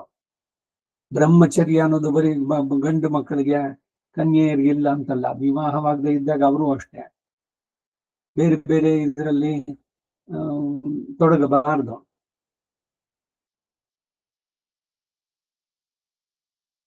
ಪಾತ್ರವು ಬೂದಿಯಿಂದ ಶುದ್ಧವಾಗುವಂತೆ ಸ್ತ್ರೀಯರಿಗೆ ರಜಸ್ಸಿನಿಂದ ಶುದ್ಧಿ ಉಂಟು. ನೋಡಿ, ರಜೋದರ್ಶನ ಆದ್ಮೇಲೆ ಸ್ನಾನ. ಆ 3 ದಿನಗಳಲ್ಲಿ ಸ್ನಾನವೂ ಇಲ್ಲ. ಇವೆಲ್ಲ ಕಥೆನೇ ಯಾರು ಕೇಳಿಲ್ಲ. ಏನದು ಅಂತ. ಬ್ರಹ್ಮಹತ್ಯಾ ದೋಷ ಹೇಗ್ ಬಂತು? ಐನಾಳ್ ಸ್ನಾನ. 5ನೇ ದಿವಸ ಸ್ನಾನ ಮಾಡಿದ್ರೆ ಶುದ್ಧಿ. ಅಡಿಗೆ ಮನೆಯಲ್ಲಿ ಪಾಕವನ್ನು ಮಾಡೋದಕ್ಕೆ.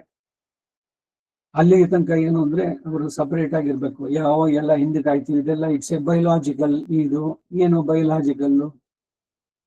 ಯಾರು ನಡ್ಸೋದಕ್ಕೆ ಆಗೋಲ್ಲ ಅಂತಾನೇನು ಇದು? ಬ್ರಹ್ಮಹತ್ಯಾ ದೋಷ ಆ ಸಂದರ್ಭದಲ್ಲಿ. ರಜಸ್ವಲೆಯಾದ ಪತ್ನಿಯಲ್ಲಿ ಇವನು ಸೇರಿದರೆ ಇವನಿಗೆ ಕುಷ್ಠರೋಗ ಬರುತ್ತೆ. ರಾಜ ಯಕ್ಷ್ಮ ಅಂತ ಅಂದ್ಬಿಟ್ಟು ವೇದದಲ್ಲಿ ಬರುತ್ತೆ ಈ ಮಾತುಗಳು.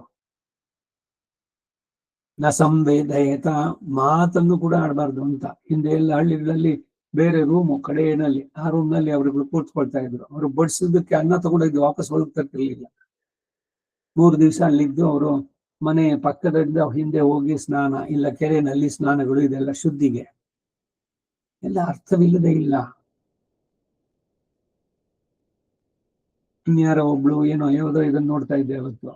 ಏನು ಭಗವಂತನ ಗೊತ್ತಿಲ್ವಾ?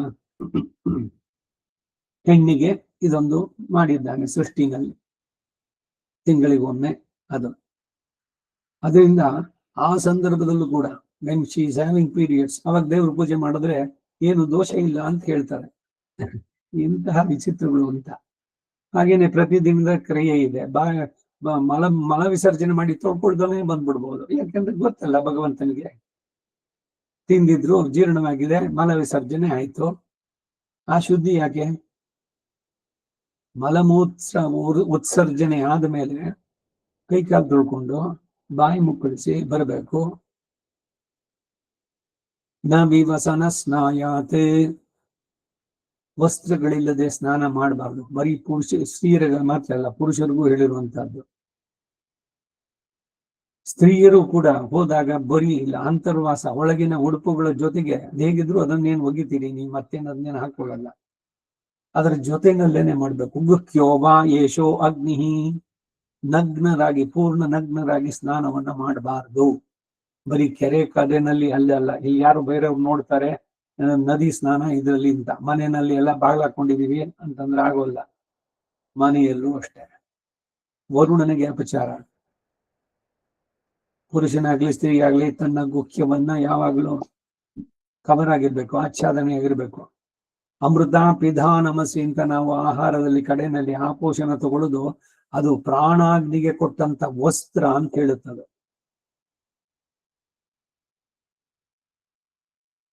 ಕಂಚಿನ ಪಾತ್ರೆಗಳನ್ನ ಶೂದ್ರನು ಬಾಯಿಂದ ಕಚ್ಚಿ ಕುಡಿದ್ರು, ಪಶುಗಳು ಮೂಸಿದ್ರು, ಬಾಯಿಂದ ಉಳಿದ ಎಂಜಲಿಂದ ಅಶುದ್ಧವಾದದ್ದು ಅವುಗಳನ್ನ ಪಂಚಗವ್ಯಗಳಿಂದ ಅಂದರೆ ಹಾಲು, ಮೊಸರು, ತುಪ್ಪ, ಗಂಜಲ, ಸಗಣಿ ಎಂಬ 5 ವಸ್ತುಗಳಿಂದ ಶುದ್ಧ ಮಾಡಬೇಕು. ಚಿನ್ನದ ಪಾತ್ರೆ ಇದ್ರೆ ಅದನ್ನ ಬರೀ ನೀರಿನಲ್ಲಿ ತೊಳೆದ್ರೆ ಶುದ್ಧಿ. ಬೆಳ್ಳಿಯ ಪಾತ್ರೆ ಆದ್ರೆ ಸುಣ್ಣದಿಂದ ತೊಳೆದ್ರೆ ಶುದ್ಧಿ. ಹಿತ್ತಾಳೆ, ತಾಮ್ರದ ಪಾತ್ರೆಗಳನ್ನ ಹುಳಿಯಿಂದ ಶುದ್ಧಿ. ಕಬ್ಬಿಣದ ಪಾತ್ರೆಗಳಿಗೆ ಸಗಣಿಯಿಂದ ತೊಳೆದ್ರೆ ಶುದ್ಧಿ. ಇದೆಲ್ಲ ಶುದ್ಧೀಕರಣ ಕರೀತೇವೆ. ಅವ ಎಲ್ಲ ಮಾಡ್ಕೊಳ್ಳೆ ಹಾಗೆ ಡಿಶ್ ವಾಷರ್ನಲ್ಲಿ ಹಾಕಿದೆ, ಅವು ಚೆನ್ನಾಗಿ ಒರೆಸ್ಬಿಟ್ಟು ಫಳ ಅಂತ ಜೋಡಿಸಿಟ್ಬಿಟ್ಟಿದ್ದಾಳೆ. ಆಹಾ, ಎಷ್ಟು ಕ್ಲೀನ್ ಆಗಿದೆ, ಫ್ರೆಶ್ ಆಗಿದೆ, ಎಲ್ಲ ಬ್ಯಾಕ್ಟೀರಿಯಾಸ್ ಇಲ್ಲ. ಬರೀ ಕಣ್ಣಿಗೆ ಶುದ್ಧಿ ನೋಡಿದ್ರೆ ಯಾರು ಮುಟ್ಟಿದ್ದದು? ಊಟ ಮಾಡಿದ್ ಎಂಜಲ್ ತಟ್ಟೆ, ಅಡಿಗೆ ಮಾಡಿದ ಪಾತ್ರೆ ಎರಡನ್ನು ಒಟ್ಟೊಟ್ಟಿಗೆ ಹಾಕ್ಬಿಟ್ಟು ಅದರಲ್ಲಿ ಎಂತ ಶುದ್ಧಿ ಇದು? ಬರೀ ದೈಹಿಕವಾಗಿ ನಾವು ನೋಡೋದಕ್ಕೆ ಆ ಶುದ್ಧಿ ಆದ್ರೆ ಸಾಕು.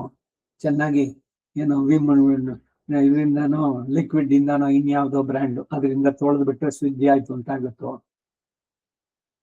ಕೆಲಸದವ್ರು ಪಾತ್ರೆಯನ್ನ ಶುದ್ಧಿ ಮಾಡಿದ್ಮೇಲೆ ಗೋಮಯ ಸಗಣಿ ಚೂರು ಇಟ್ಕೊಂಡು ಅದರಿಂದ ಶುದ್ಧಿ ಮಾಡಿ ಆಮೇಲೆ ಒಳಗೆ ತಗೊಂಡ್ಬರ್ಬೇಕದನ್ನ. ಅಡಿಗೆ ಮನೆ ಕೆಲಸದವ್ರನ್ನ ಸೇರಿಸಬಾರ್ದು.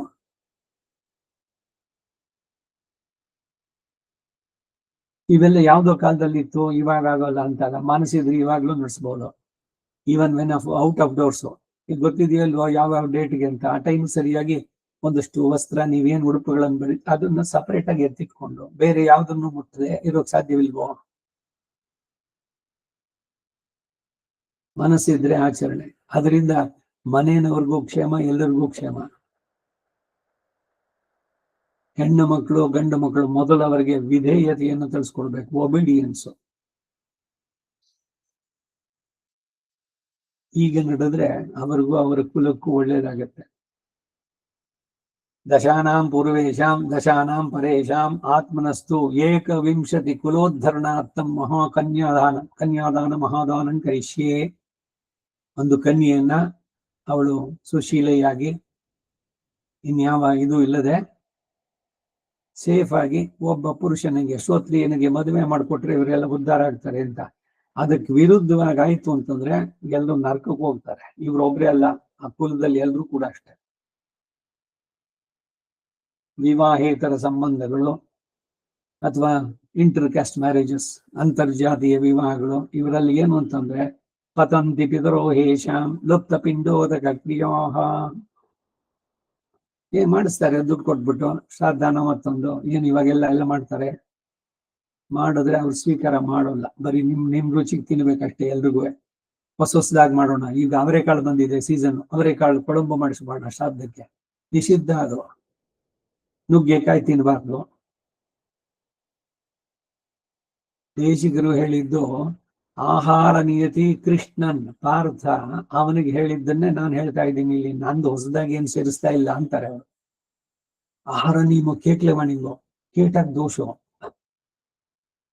ಏನೆಲ್ಲ ಹೆಂಗೆ ಬೇಕು ನಮಗೆ ಆ ರೀತಿ ತಿರುಗಿಸ್ಬಿಡೋದು. ಸರಿಯಾಗತ್ತೋ ಇದೆಲ್ಲ ಅಂತ.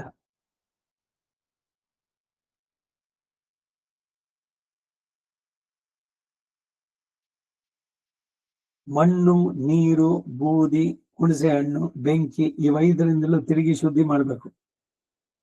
ನಮ್ ಗುರುಗಳು ಹೇಳ್ತಾ ಇದ್ರು ಇವಾಗ ಸ್ಪೂನು ಯಾವ್ದೋ ಸೌಟು ಹೋಮ ಮಾಡೋದಕ್ಕೆ ಸೃಕ್ ಸ್ರುವ ಅಂತ, ಅದಿಲ್ಲ ಅಂತಂದಾಗ ಹೊಸದಾಗಿ ಒಂದು ಸ್ಟೀಲ್ ಸ್ಪೂನ್ ತಗೊಂಡ್ಬಂದು ಅದನ್ನ ಬೆಂಕಿನಲ್ಲಿ ಚೆನ್ನಾಗಿ ಕಾಸಿ ಆಮೇಲೆ ಅದರಿಂದ ಮಾಡಬೇಕು ಅಂತ. ಬೆಂಕಿಯಿಂದ ಶುದ್ಧಿ. ಇವ ಇದರಿಂದಲೂ ತಿರುಗಿ ಶುದ್ಧ ಮಾಡಬೇಕು. ಲೋಹ ಪಾತ್ರೆಗಳಿಗೆ ಈ 10 ವಸ್ತುಗಳಿಂದ ಶುದ್ಧಿ ಉಂಟು. ಪಂಚಗವ್ಯ, ಹಸುವಿನ 5 ಪ್ರಾಡಕ್ಟ್, ಆಮೇಲೆ ಇದು ಮಣ್ಣು, ನೀರು, ಬೂದಿ, ಹುಣಸೆಹಣ್ಣು, ಬೆಂಕಿ. ಈ ಶುದ್ಧಿ ಕಾರ್ಯ ಬ್ರಾಹ್ಮಣನಿಗೆ ಪೂರ್ಣವಾಗಿಯೋ, ಕ್ಷತ್ರಿಯನಿಗೆ ಅರ್ಧ ಪಾಲು ಕಡಿಮೆಯಾಗೋ, ವೈಶ್ಯ ಶೂದ್ರನಿಗೆ ಅರ್ಧಕ್ಕಿಂತಲೂ ಅರ್ಧ ಪಾಲು ಕಡಿಮೆಯಾಗಿ, ಅಂದ್ರೆ ಕಾಲು ಭಾಗ ಮಾತ್ರ ವಿಧಿಸಿದೆ. ಪ್ರಾಯಶ್ಚಿತ್ತಗಳಲ್ಲಿ ಬ್ರಾಹ್ಮಣ ತಪ್ಪನ್ನು ಮಾಡಬಾರ್ದು. ಮಾಡದೆ ಅವನಿಗೆ ಸಿವಿಯರ್ ಪನಿಷ್ಮೆಂಟ್ ಬ್ರಾಹ್ಮಣನಿಗೆ, ಅದರ ಅರ್ಧ ಕ್ಷತ್ರಿಯನಿಗೆ, ಅದರಲ್ಲಿ ಅರ್ಧ ಇವರುಗಳಿಗೆ ಅಂತ. ನೋಡಿ ಪ್ರಮಾಣ ಯಾಕೆ, ಇವನಿಗೆ ಎಷ್ಟು ರೆಸ್ಪಾನ್ಸಿಬಿಲಿಟಿ. ಅದಕ್ಕೇನೆ ಭಗವಂತ ಇದರಲ್ಲಿ ಲೋಕದಲ್ಲಿ ಬ್ರಾಹ್ಮಣನಿಗೆ ಮರ್ಯಾದೆ ಇರುವುದು. ಬ್ರಾಹ್ಮಣಾನ್ ಭೋಜಯತೆ ಆಶಿಷವು ವಾಚಯಿತ್ವ. 4 ಜನ ಅವ್ರನ್ನ ಕರೆದು ಅವ್ರ ಹತ್ರ ಅನುಜ್ಞೆ ತಗೊಳ್ಳುವಂತಹದ್ದು. ಅವರು ಎಲ್ಲ ಯಥಾಶಾಸ್ತ್ರ ಅನುಷ್ಠಿತಂ ತಥಾಸ್ತು ಅಂತ ಹೇಳ್ಬಿಟ್ರೆ ಎಲ್ಲವೂ ಕೂಡ ಸಾಧ್ಯವಾಗುತ್ತೆ ಅಂತ. ತಪ್ಪಾಗಿದ್ದು ಕೂಡ ಅದನ್ನೆಲ್ಲ ಸೇರಿಸ್ಕೊಡುತ್ತೆ ಅಂತ. ಇಷ್ಟೆಲ್ಲ ಪ್ರಾಶಸ್ತ್ಯ ಯಾಕೆ ಅಂದ್ರೆ ಇವನು ಬ್ರಾಹ್ಮಣ್ಯ ಉಳಿಸ್ಕೊಂಡಿದ್ರೆ.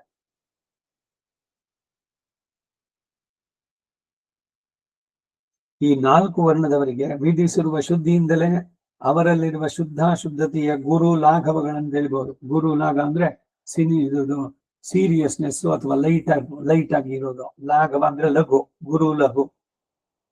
ಗುರುವಾದದ್ದು ಅಂದ್ರೆ ತೀವ್ರವಾದದ್ದು ಪ್ರಾಯಶ್ಚಿತ್ತಗಳು.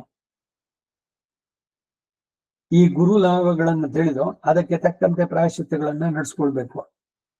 ಪಶು ಪಕ್ಷಿಗಳನ್ನು ಕೊಲ್ಲೋದು, ಬೆಳೆಯುತ್ತಿರುವ ಅನೇಕ ವೃಕ್ಷಗಳನ್ನು ಕಡಿದು ಹಾಕೋದು, ವೃಕ್ಷಚ್ಛೇದ ಪ್ರಾಯಶ್ಚಿತ್ತ ಅಂತಿದೆ. ಒಂದು ಮರ ಕಡಿದ್ರೆ 10 ಗಿಡಗಳನ್ನು ನೆಡಬೇಕು.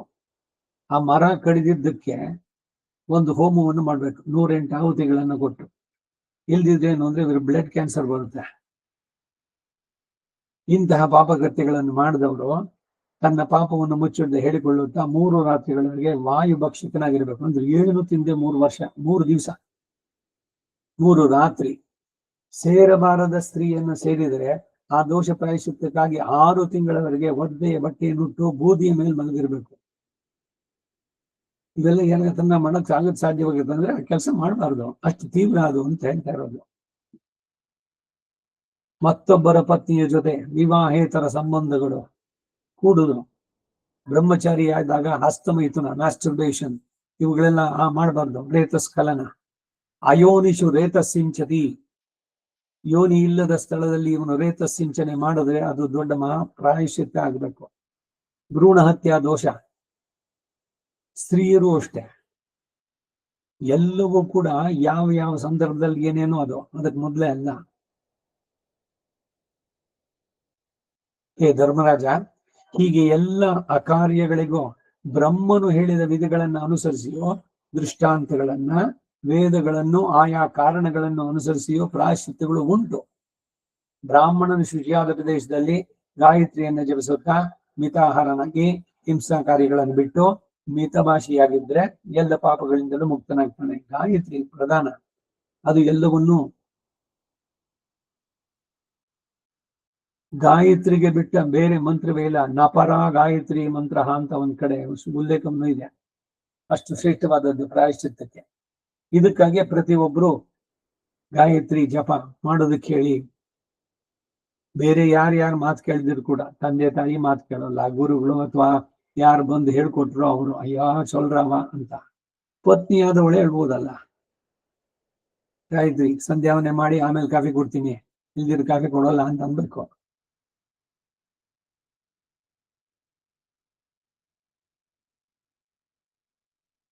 ಬ್ರಾಹ್ಮಣನು ರಾತ್ರಿ ಹಗಲು 2 ಹೊತ್ತು ಬಯಲಿನಲ್ಲೇ ಇರಬೇಕು. ರಾತ್ರಿಯು ಬಯಲಿನಲ್ಲೇ ಮಲಗಬೇಕು. ಹಗಲು 3 ವೇಳೆ, ರಾತ್ರಿ 3 ವೇಳೆ ಉಟ್ಟ ಬಟ್ಟೆಯೊಡನೆ ನೀರಿನಲ್ಲಿದ್ದು ಸ್ನಾನ ಮಾಡಬೇಕು.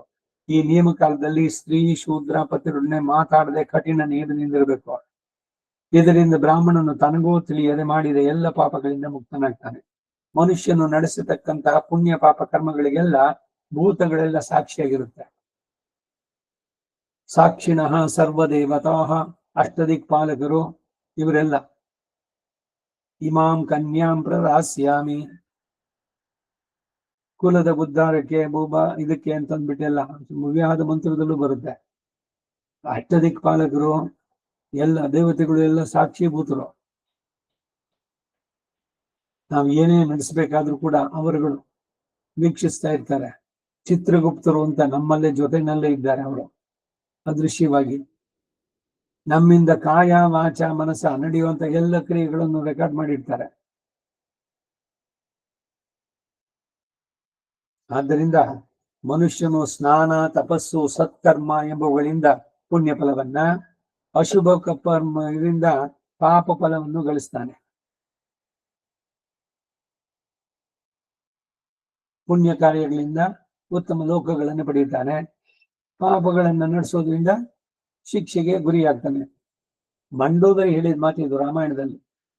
ರಾವಣನ ವಧೆ ಆದ್ಮೇಲೆ ಅದಿಟ್ಕೊಂಡು ಹೇಳ್ತಾನೆ, ನೋಡು ವಿಭೀಷಣ, ಮೊದಲಿಂದಲೂ ಅವನಿಗೆ ಧರ್ಮದಲ್ಲಿಯೇ ಇತ್ತು, ನೀನು ಅಧರ್ಮದನ್ನೇ ನಡೆಸ್ತಾ ಬಂದೆ, ನಿನ್ನ ಅಟ್ಟಹಾಸ ಇದೆಲ್ಲ ಶಕ್ತಿ ಪೌರುಷ ಇದೆ ಅಂತ, ಅದಕ್ಕಾಗಿ ನಿನಗೆ ಈ ಸ್ಥಿತಿ. ಅವನು ಇವಾಗ ಶ್ವೇತ ಛತ್ರದ ಅಡಿಯಲ್ಲಿ ಬರ್ತಾನೆ.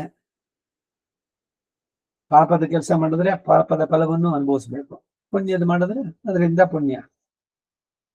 ಹೇ ಮಹಾರಾಜ, ಕೆಲವು ಪಾಪಗಳಿಗೆ ಮಾತ್ರ ನಾನು ಪ್ರಾಯಶ್ಚಿತ್ತವನ್ನು ಹೇಳಿದೆ. ಮಹಾಪಾತಕಗಳಿಗೆ ಹೊರತು ಬೇರೆ ಪಾಪಗಳಿಗೆಲ್ಲ ಪ್ರಾಯಶ್ಚಿತ್ತ ವಿಧಿಸಲ್ಪಟ್ಟಿದೆ. ಭಕ್ಷ್ಯಾಭಕ್ಷ್ಯಗಳು, ಯಾವ ತಿನ್ಬೇಕು ಯಾವ ತಿನ್ನಬಾರದು, ವಾಚ್ಯ ಅವಾಚ್ಯಗಳು, ಏನ್ ಮಾತಾಡ್ಬೇಕು ಏನ್ ಮಾತಾಡಬಾರ್ದು ಎಂಬ ಇವೇ ಮೊದಲಾದ ಪಾಪಗಳಲ್ಲಿಯೂ 2 ವಿಧ ಉಂಟು. ತಿಳಿಯದೆ ಮಾಡಿದ್ದೊಂದು, ತಿಳಿದು ಮಾಡೋದೊಂದು. ತಿಳಿದು ಮಾಡಿದ ಪಾಪ ಪ್ರಬಲವಾದದ್ದು. ಗೊತ್ತಿದ್ದು ತಪ್ಪು ಮಾಡದೆ ತಿಳಿಯದೆ ನಡೆಸಿದ ಪಾಪದಲ್ಲಿ ದೋಷ ಸ್ವಲ್ಪ ಕಡಿಮೆ. ಹಾಗಾದ್ರೆ ತಿಳಿದೆ ಮಾಡ್ಬೋದಾ ಅಂತಂದ್ರೆ ಇಲ್ಲ, ಅಲ್ಲೂ ಕೂಡ ಅಷ್ಟೆ. ಇವೆರಡನ್ನು ಪ್ರಾಯಶ್ಚಿತ್ತ ವಿಧಿಗಳಿಂದ ನೀಗಿಸುವುದೇನು ಅಸಾಧ್ಯ ಅಲ್ಲ. ಆದರೆ ಈ ಪ್ರಾಯಶ್ಚಿತ್ತ ಎಂಬುದು ಶಾಸ್ತ್ರದಲ್ಲಿ ನಂಬಿಕೆಯುಳ್ಳಂತ ಆಸ್ತಿಗರಿಗೆ ಹೊರತು ನಾಸ್ತಿಕರಿಗೂ ಶಾಸ್ತ್ರದಲ್ಲಿ ವಿಶ್ವಾಸ ಇಲ್ಲದವರಿಗೂ ದಂಭ ದ್ವೇಷಗಳನ್ನೇ ಮುಖ್ಯವಾಗಿ ಇಟ್ಟುಕೊಂಡಿರತಕ್ಕವರಿಗೂ ಫಲಕಾರಿಗಳಾಗುವುದಿಲ್ಲ. ಶಾಸ್ತ್ರದಲ್ಲಿ ನಂಬಿಕೆ ಇರಬೇಕು. ಅಯ್ಯೋ ನನ್ನಿಂದ ಈ ತಪ್ಪಾಯ್ತಲ್ಲ ಅನ್ನೋ ಪಶ್ಚಾತ್ತಾಪ ಇರಬೇಕು. ಗೊತ್ತಿದ್ದೇ ಮಾಡಿದ್ನೋ ಗೊತ್ತಿಲ್ದಲೇ ಮಾಡಿದ್ನೋ, ಜ್ಞಾತ ಜ್ಞಾತ ಅನಾಜ್ಞಾತಂ ಯದ ಅಜ್ಞಾತಂ ಯಜ್ಞಸ್ಯ ಗಿರದೆ ಹೇಳಿತು ಅಗ್ನೇ ತದಸ್ಯ ಕಲ್ಪಯಾತು ಗಮ್ಯವೇತ್ತ ಯಥಾ ತತಗ್ಗಸ್ವಾಹ ಅಗ್ನಯದನ್ನ ಮಮ ಪುರುಷ ಸಂಹಿತೋ ಯಜ್ಞ ಪುರುಷ ಸಂಹಿತಃ. 10-12 ತಿಂಗಳು ಬರುತ್ತೆ ಪ್ರಾಯಶ್ಚಿತ್ತಗಳು. ಇಹ ಪರಗಳಲ್ಲಿ ಕ್ಷೇಮವನ್ನು ಬಯಸುವವನು ಶಿಷ್ಟಾಚಾರವನ್ನ, ಏನು ಶಿಷ್ಟಾಚಾರ ಅಂದ್ರೆ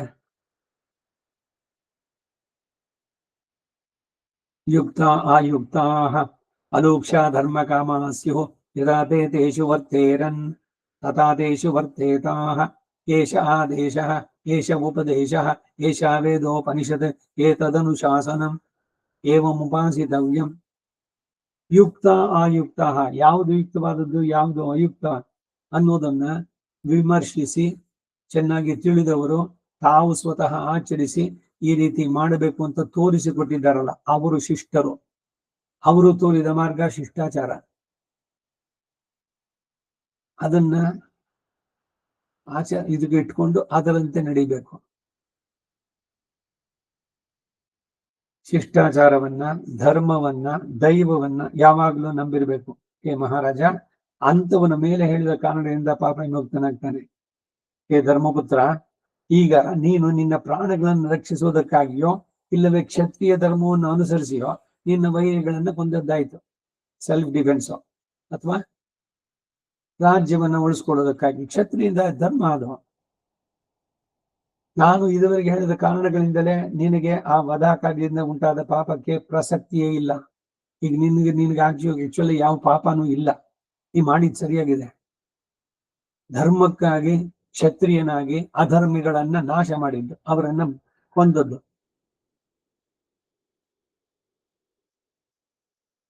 ಹಾಗಿದ್ದರೂ ನಿನಗೆ ಇರುವ ಸಹಜವಾದ ಕರುಣ ಸ್ವಭಾವದಿಂದ ನೀನು ದೋಷಿ ಎಂದು ಸಂದೇಹ ಪಡುತ್ತಿರುವ ಪಕ್ಷದಲ್ಲಿ ಅದಕ್ಕಾಗಿ ಪ್ರಾಯಶ್ಚಿತ್ತವನ್ನು ಮಾಡಿಕೊಳ್ಳುವನಾಗು. ಅದನ್ನು ಬಿಟ್ಟು ಸಲ್ಲದ ದುಃಖವನ್ನು ಕಾರಣವಾಗಿ ಇಟ್ಕೊಂಡು ಪ್ರಾಣ ತ್ಯಾಗ ಮಾಡ್ತೀನಿ ಅಂತ ಹೇಳುವಂತಹದ್ದು ನಿನಗೆ ಯೋಗ್ಯವಲ್ಲ. ಇವೆಲ್ಲ ಅನಾರ್ಯರಿಗೆ ಯೋಗ್ಯವಾದದ್ದು. ಅನಾರ್ಯ ಅಂದ್ರೆ ಈ ದುಷ್ಯಂತ ಶಕುಂತಲೆ ಕತೆ ಕೇಳಿದ್ದೀರಿ ನೀವು. ದುಷ್ಯಂತ ಗಾಂಧರ್ವ ವಿವಾಹದಿಂದ ಶಕುಂತಲೆಯನ್ನ ಕಣ್ವ ಮಹರ್ಷಿ ಇರ್ಲಿಲ್ಲ ಆಶ್ರಮದಲ್ಲಿ. ನಾನು ಹೋಗ್ಬಿಟ್ಟು ಆಮೇಲೆ ನಿನ್ನೆಲ್ಲ ಕರೆಸ್ಕೊಳ್ತೀನಿ ಇಂದ. ಆಮೇಲೆ ಇವಳು ಅವನು ಕೊಟ್ಟಿದ್ದು ಉಂಗುರ ಇಟ್ಕೊಂಡಿದ್ಲು. ಶಕುಂತಲೆ ದೂರ್ವಾಸರು ಬಂದ್ರು. ಇವಳಿಗೆ ಆ ದುಷ್ಯಂತನ ನೆನಪಿನಲ್ಲೇನೆ ಇವಳು ಬಂದಿದ್ದು ನೋಡ್ಲಿಲ್ಲ. ಅವ್ರಿಗೆ ಕೋಪ ಬಂತು. ನೀನ್ ಯಾರು ನೆನೆಸ್ಕೊಳ್ತಾ ಇದೀಯ, ಅವ್ನು ನಿನ್ನ ಮರ್ತು ಬಿಡು, ಅವನು ಮರ್ತು ಹೋಗ್ಲಿ ಅವನಿಗೆ ಅಂತ ಶಾಪ ಕೊಟ್ರು.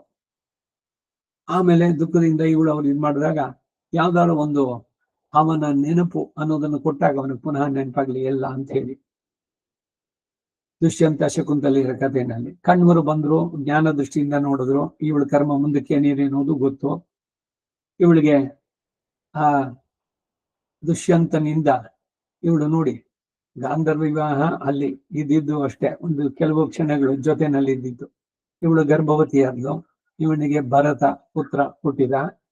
ಅವನು ಒಂದ್ 6 ವರ್ಷನೋ ಏನೋ ಅಲ್ಲಿ ತನಕ ಕಣ್ವರ ಆಶ್ರಮದಲ್ಲೇನೆ ಇದ್ಲು. ಆಮೇಲೆ ಕಣ್ವರು ಇವಾಗ ಅವಳು ಅವನ ಪತಿಯ ಜೊತೆಗೆ ಸೇರೋದು ಒಳ್ಳೇದು ಅಂತ ಶಿಷ್ಯರ ಜೊತೆ ಕಳ್ಸಿದ್ಲು. ದುಷ್ಯಂತ ಹೇಳಿದ, ನೋಡು ನಿನ್ನ ಪುತ್ರ ಇವನು, ನಮ್ಮಿಬ್ಬರ ಪ್ರೀತಿಯ ಸಂತಾನ ಅಂತ. ನೀನು ಯಾರ ಜೊತೆ ಮಲಗಿದ್ಯೋ, ಯಾರ ಸಂಬಂಧದಿಂದ ಹುಟ್ಟಿದ್ನೋ, ನಾನ್ ಯಾವಾಗ ನಿನ್ನ ನೆನೆಸಿದ್ದೆ, ನೀನ್ ಏನೇನೋ ಹೇಳ್ತಾ ಇದೀಯಾ ಅಂತ ರಾಜನ ಮೇಲೆ ಸುಮ್ನೆ ಯಾರು ಈ ರೀತಿ ಆರೋಪಗಳನ್ನ ಕೊಡ್ಬೋದಲ್ಲ. ಈ ದುರ್ವಾಸನ ಶಾಪದಿಂದ ಅವನಿಗೆ ನೆನಪೇ ಇಲ್ಲ ದುಷ್ಯಂತನಿಗೆ.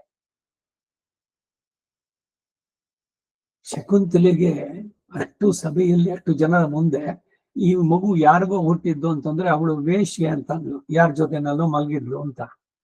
ಅವಳು ಹೇಳುವಂಥದ್ದು ಅನಾರ್ಯ ಅಂತಾಳೆ, ಅನ್ಸಿವಿಲೈಸ್ಡ್ ಅಂತ. ರಾಜನಾಗಿ ನೀನು ಗುರುತರವಾಗಿ ಮಾತಾಡ್ತಾ ಇದ್ದೀಯ, ನನ್ನ ಮೇಲೆ ಈ ದೋಷದ ಆರೋಪಣೆ. ಕಾಯ ವಾಚ ಮನಸ್ಸ ನಾನು ನಿನ್ನನ್ನು ಬಿಟ್ಟು ಬೇರೆ ಯಾರನ್ನು ಇದ್ ಮಾಡಿದ್ದಿಲ್ಲ. ನೀನೇ ಬಂದೆ, ತಂದೆ ಇರಲಿಲ್ಲ, ಗಾಂಧರ್ವ ವಿವಾಹದಿಂದ ನನ್ನನ್ನು ವರಿಸಿದೆ, ನನ್ನೊಡನೆ ರಮಿಸಿದೆ. ಅದರಿಂದ ಉಂಟಾದವನು ಇವನು ಸಂತಾನ. ಈ ರಾಜ್ಕುಮಾರ್ ಮಾಡಿದ ಸಿನಿಮಾದಲ್ಲಿ ಜಾರಣಿಯ ಮಗ ಬಬ್ರುವಾಹನದಲ್ಲಿ ಏನು ಜಾರಣಿಯ ಮಗ ಅಂದ್ರೆ ಅಷ್ಟೇ, ವಿವಾಹದಲ್ಲಿ ಪತಿಯನ್ನು ಬಿಟ್ಟು ಬೇರೆಯವರಿಂದ ಸಂತಾನವನ್ನು ಪಡೆದಿದ್ದು. ಯಾಕೆ ಹೇಳಿದೆ ಅಂದ್ರೆ ಅನಾರ್ಯರಿಗೆ ಮಾತ್ರ ಯೋಗ್ಯವಾದದ್ದು ಅಂತಂದ್ರೆ ಇಲ್ಲಿ ಅನ್ಸಿವಿಲೈಸ್ಡ್. ಯಾರಿಗೆ ಧರ್ಮದಲ್ಲಿ ಶಿಷ್ಟಾಚಾರದಲ್ಲಿ ಹಿರಿಯರು ನಡೆಸಿದ ದಾರಿಯಲ್ಲಿ ಹೋಗೋದು ಅದಿದೆಯೋ ಅಂತವ್ರಿಗೆ ಇದೆಲ್ಲ ಏನು ಬೇಕಿಲ್ಲ ಇವೆಲ್ಲ ಅಂತನ್ನೋರಿಗೆ ಹೇಳೋಣ. ಜನಮೇಜಯ ರಾಜ ವ್ಯಾಸ ಮುನಿ ಹೇಳಿದ ಈ ಉಪದೇಶಗಳನ್ನೆಲ್ಲ ಧರ್ಮರಾಜ ಕೇಳ್ತಾ ಇದ್ದು, ಆಮೇಲೆ ಒಂದು ಮುಹೂರ್ತ ಕಾಲದವರೆಗೆ ತನ್ನಲ್ಲಿ ತಾನೇ ಯೋಚಿಸಿ ಪುನಃ ತಿರುಗಿ ಪ್ರಶ್ನೆ ಮಾಡ್ತಾನೆ. ಇಲ್ಲಿಗೆ 34ನೇ ಅಧ್ಯಾಯ. ಅಷ್ಟಮೈಷಿ ಸಮೇತ ಶ್ರೀಕೃಷ್ಣಾಯ ಪರಬ್ರಹ್ಮಣೇ ನಮಃ. 35ನೇ ಅಧ್ಯಾಯ. ಪಂಚತ್ರಿಂಶತ್ ಅಧ್ಯಾಯ. ವ್ಯಾಸನು ಧರ್ಮರಾಜನಿಗೆ ಭಕ್ಷ್ಯಾಭಕ್ಷ್ಯಗಳನ್ನ ಪಾತ್ರಗಳನ್ನ ವಿವರಿಸಿದ್ದು. ರಾಜಧರ್ಮದಲ್ಲಿ ಏನನ್ನ ಮಾಡ್ಬೇಕು, ಇವಾಗ ಪಂಚಗವ್ಯ ಪ್ರಾಶನ ಮಾಡ್ಬೇಕಾದ್ರೆ ಅಸ್ಪೃಶ್ಯ ಸ್ಪರ್ಶನ, ಅಭಕ್ಷಾಭಕ್ಷಣ, ದುರಾನ್ನಾದಿ ಭೋಜನ, ಅಪೇಯಪಾನ ಇವುಗಳಿಂದ ಸಂಜನಿತಾನಾಂ ಸರ್ವೇಷಾಂ ಪಾಪಾನಾಂ ಅಪನೋದನಾರ್ಥಂ ಪಂಚಗವ್ಯ ಪ್ರಾಶನಂ ಗರಿಷ್ಯೆ. ಸಂಕಲ್ಪದಲ್ಲಿ ತಿನ್ನಬಾರದನ್ನ ತಿಂದಿದ್ದಕ್ಕೆ, ಕುಡಿಯಬಾರದನ್ನ ಕುಡಿದಿದ್ದಕ್ಕೆ, ಅಭಕ್ಷಾಭಕ್ಷಣ, ಅಪೇಯಪಾನ, ಅಸ್ಪೃಶ್ಯ ಸ್ಪರ್ಶನ ಯಾರನ್ನು ಮುಟ್ಟಬಾರದು ಅಂತವ್ರನ್ನ ಮುಟ್ಟಿದ್ದಕ್ಕೆ. ಈಗ ಏನು ಎಲ್ರೂ ಹಗ್ಗಿಂಗ್ ಸಂಸ್ಕೃತಿ, ಯಾರ್ದೋ ಹೆಂಡತಿನ ಏನು ಕಟ್ಕೊಳ್ಳೋದು ಹೋಗಿ, ಎಷ್ಟು ಕೆಟ್ಟದಾಗಿ ಮಾಡ್ತಾ ಇದ್ದೀವಿ, ಶಾಸ್ತ್ರಕ್ಕೆ ವಿರುದ್ಧವಾಗಿ ಇವೆಲ್ಲ ಅಂತಂದ್ರೆ. ಮರ್ಯಾದೆಯಿಂದ 2 ಕೈ ಮುಗಿದು ನಮಸ್ಕಾರ ಅಮ್ಮ ಚೆನ್ನಾಗಿದ್ದೀರಾ ಅಂತ ಹೇಳೋದು ಹೇಗಿದೆ? ಅಲ್ಲಿ ಆತ್ಮೀಯತೆಯಂತೆ ಯಾರ್ದೋ ಹೆಂಡತಿನ ಹೋಗ್ಬಿಟ್ಟು ಇವ್ನು ಕಟ್ಕೊಂಡ್ರೆ ಸೋಷಿಯಲ್ ಫ್ಯಾಕ್ಟರ್ ಏನ್ ಮಣ್ಣು ಅದು ವೇದವೇ ಅಥವಾ ಆ ಸಂಸ್ಕೃತಿ ಹೇಳಿದೆಯಾ ನಮ್ಮಲ್ಲಿ? ಅಷ್ಟಮೈಷಿ ಸಮೇತ ಶ್ರೀಕೃಷ್ಣಾಯ ಪರಬ್ರಹ್ಮಣೇ ನಮಃ. ಹೇ ಜನಮೇಜಯ ರಾಜ, ಯುಧಿಷ್ಠಿರನು ತಿರುಗಿ ವ್ಯಾಸನೊಡನೆ, ಹೇ ಮುನೀಂದ್ರ, ತಿನ್ನಲು ಯೋಗ್ಯವಾದದ್ದು ಯಾವುದು, ತಿನ್ನಬಾರದ್ದು ಯಾವುದು, ಯಾವುದನ್ನು ಹೇಗೆ ದಾನ ಮಾಡಬಹುದು, ದಾನ ಮಾಡಬಾರದ್ದು ಯಾವುದು, ಪಾತ್ರಗಳ ಸ್ವರೂಪ. ಪಾತ್ರ ಅಂದ್ರೆ ಯಾರಿಗೆ ಕೊಡಬೇಕು ಯಾರಿಗೆ ಕೊಡಬಾರ್ದು ಅನ್ನೋ ವಿವೇಕ ಇರಬೇಕು. ಈಗ ಯಾರೋ ಬರ್ತಾನೆ, ನೋಡಕ್ ಮಸ್ತಾಗಿದ್ದಾನೆ, ಶನಿದೇವರ ಫೋಟೋ ಇಟ್ಕೊಂಡು ಶನಿದೇವರ ಭಕ್ತಿ ಅಂತ.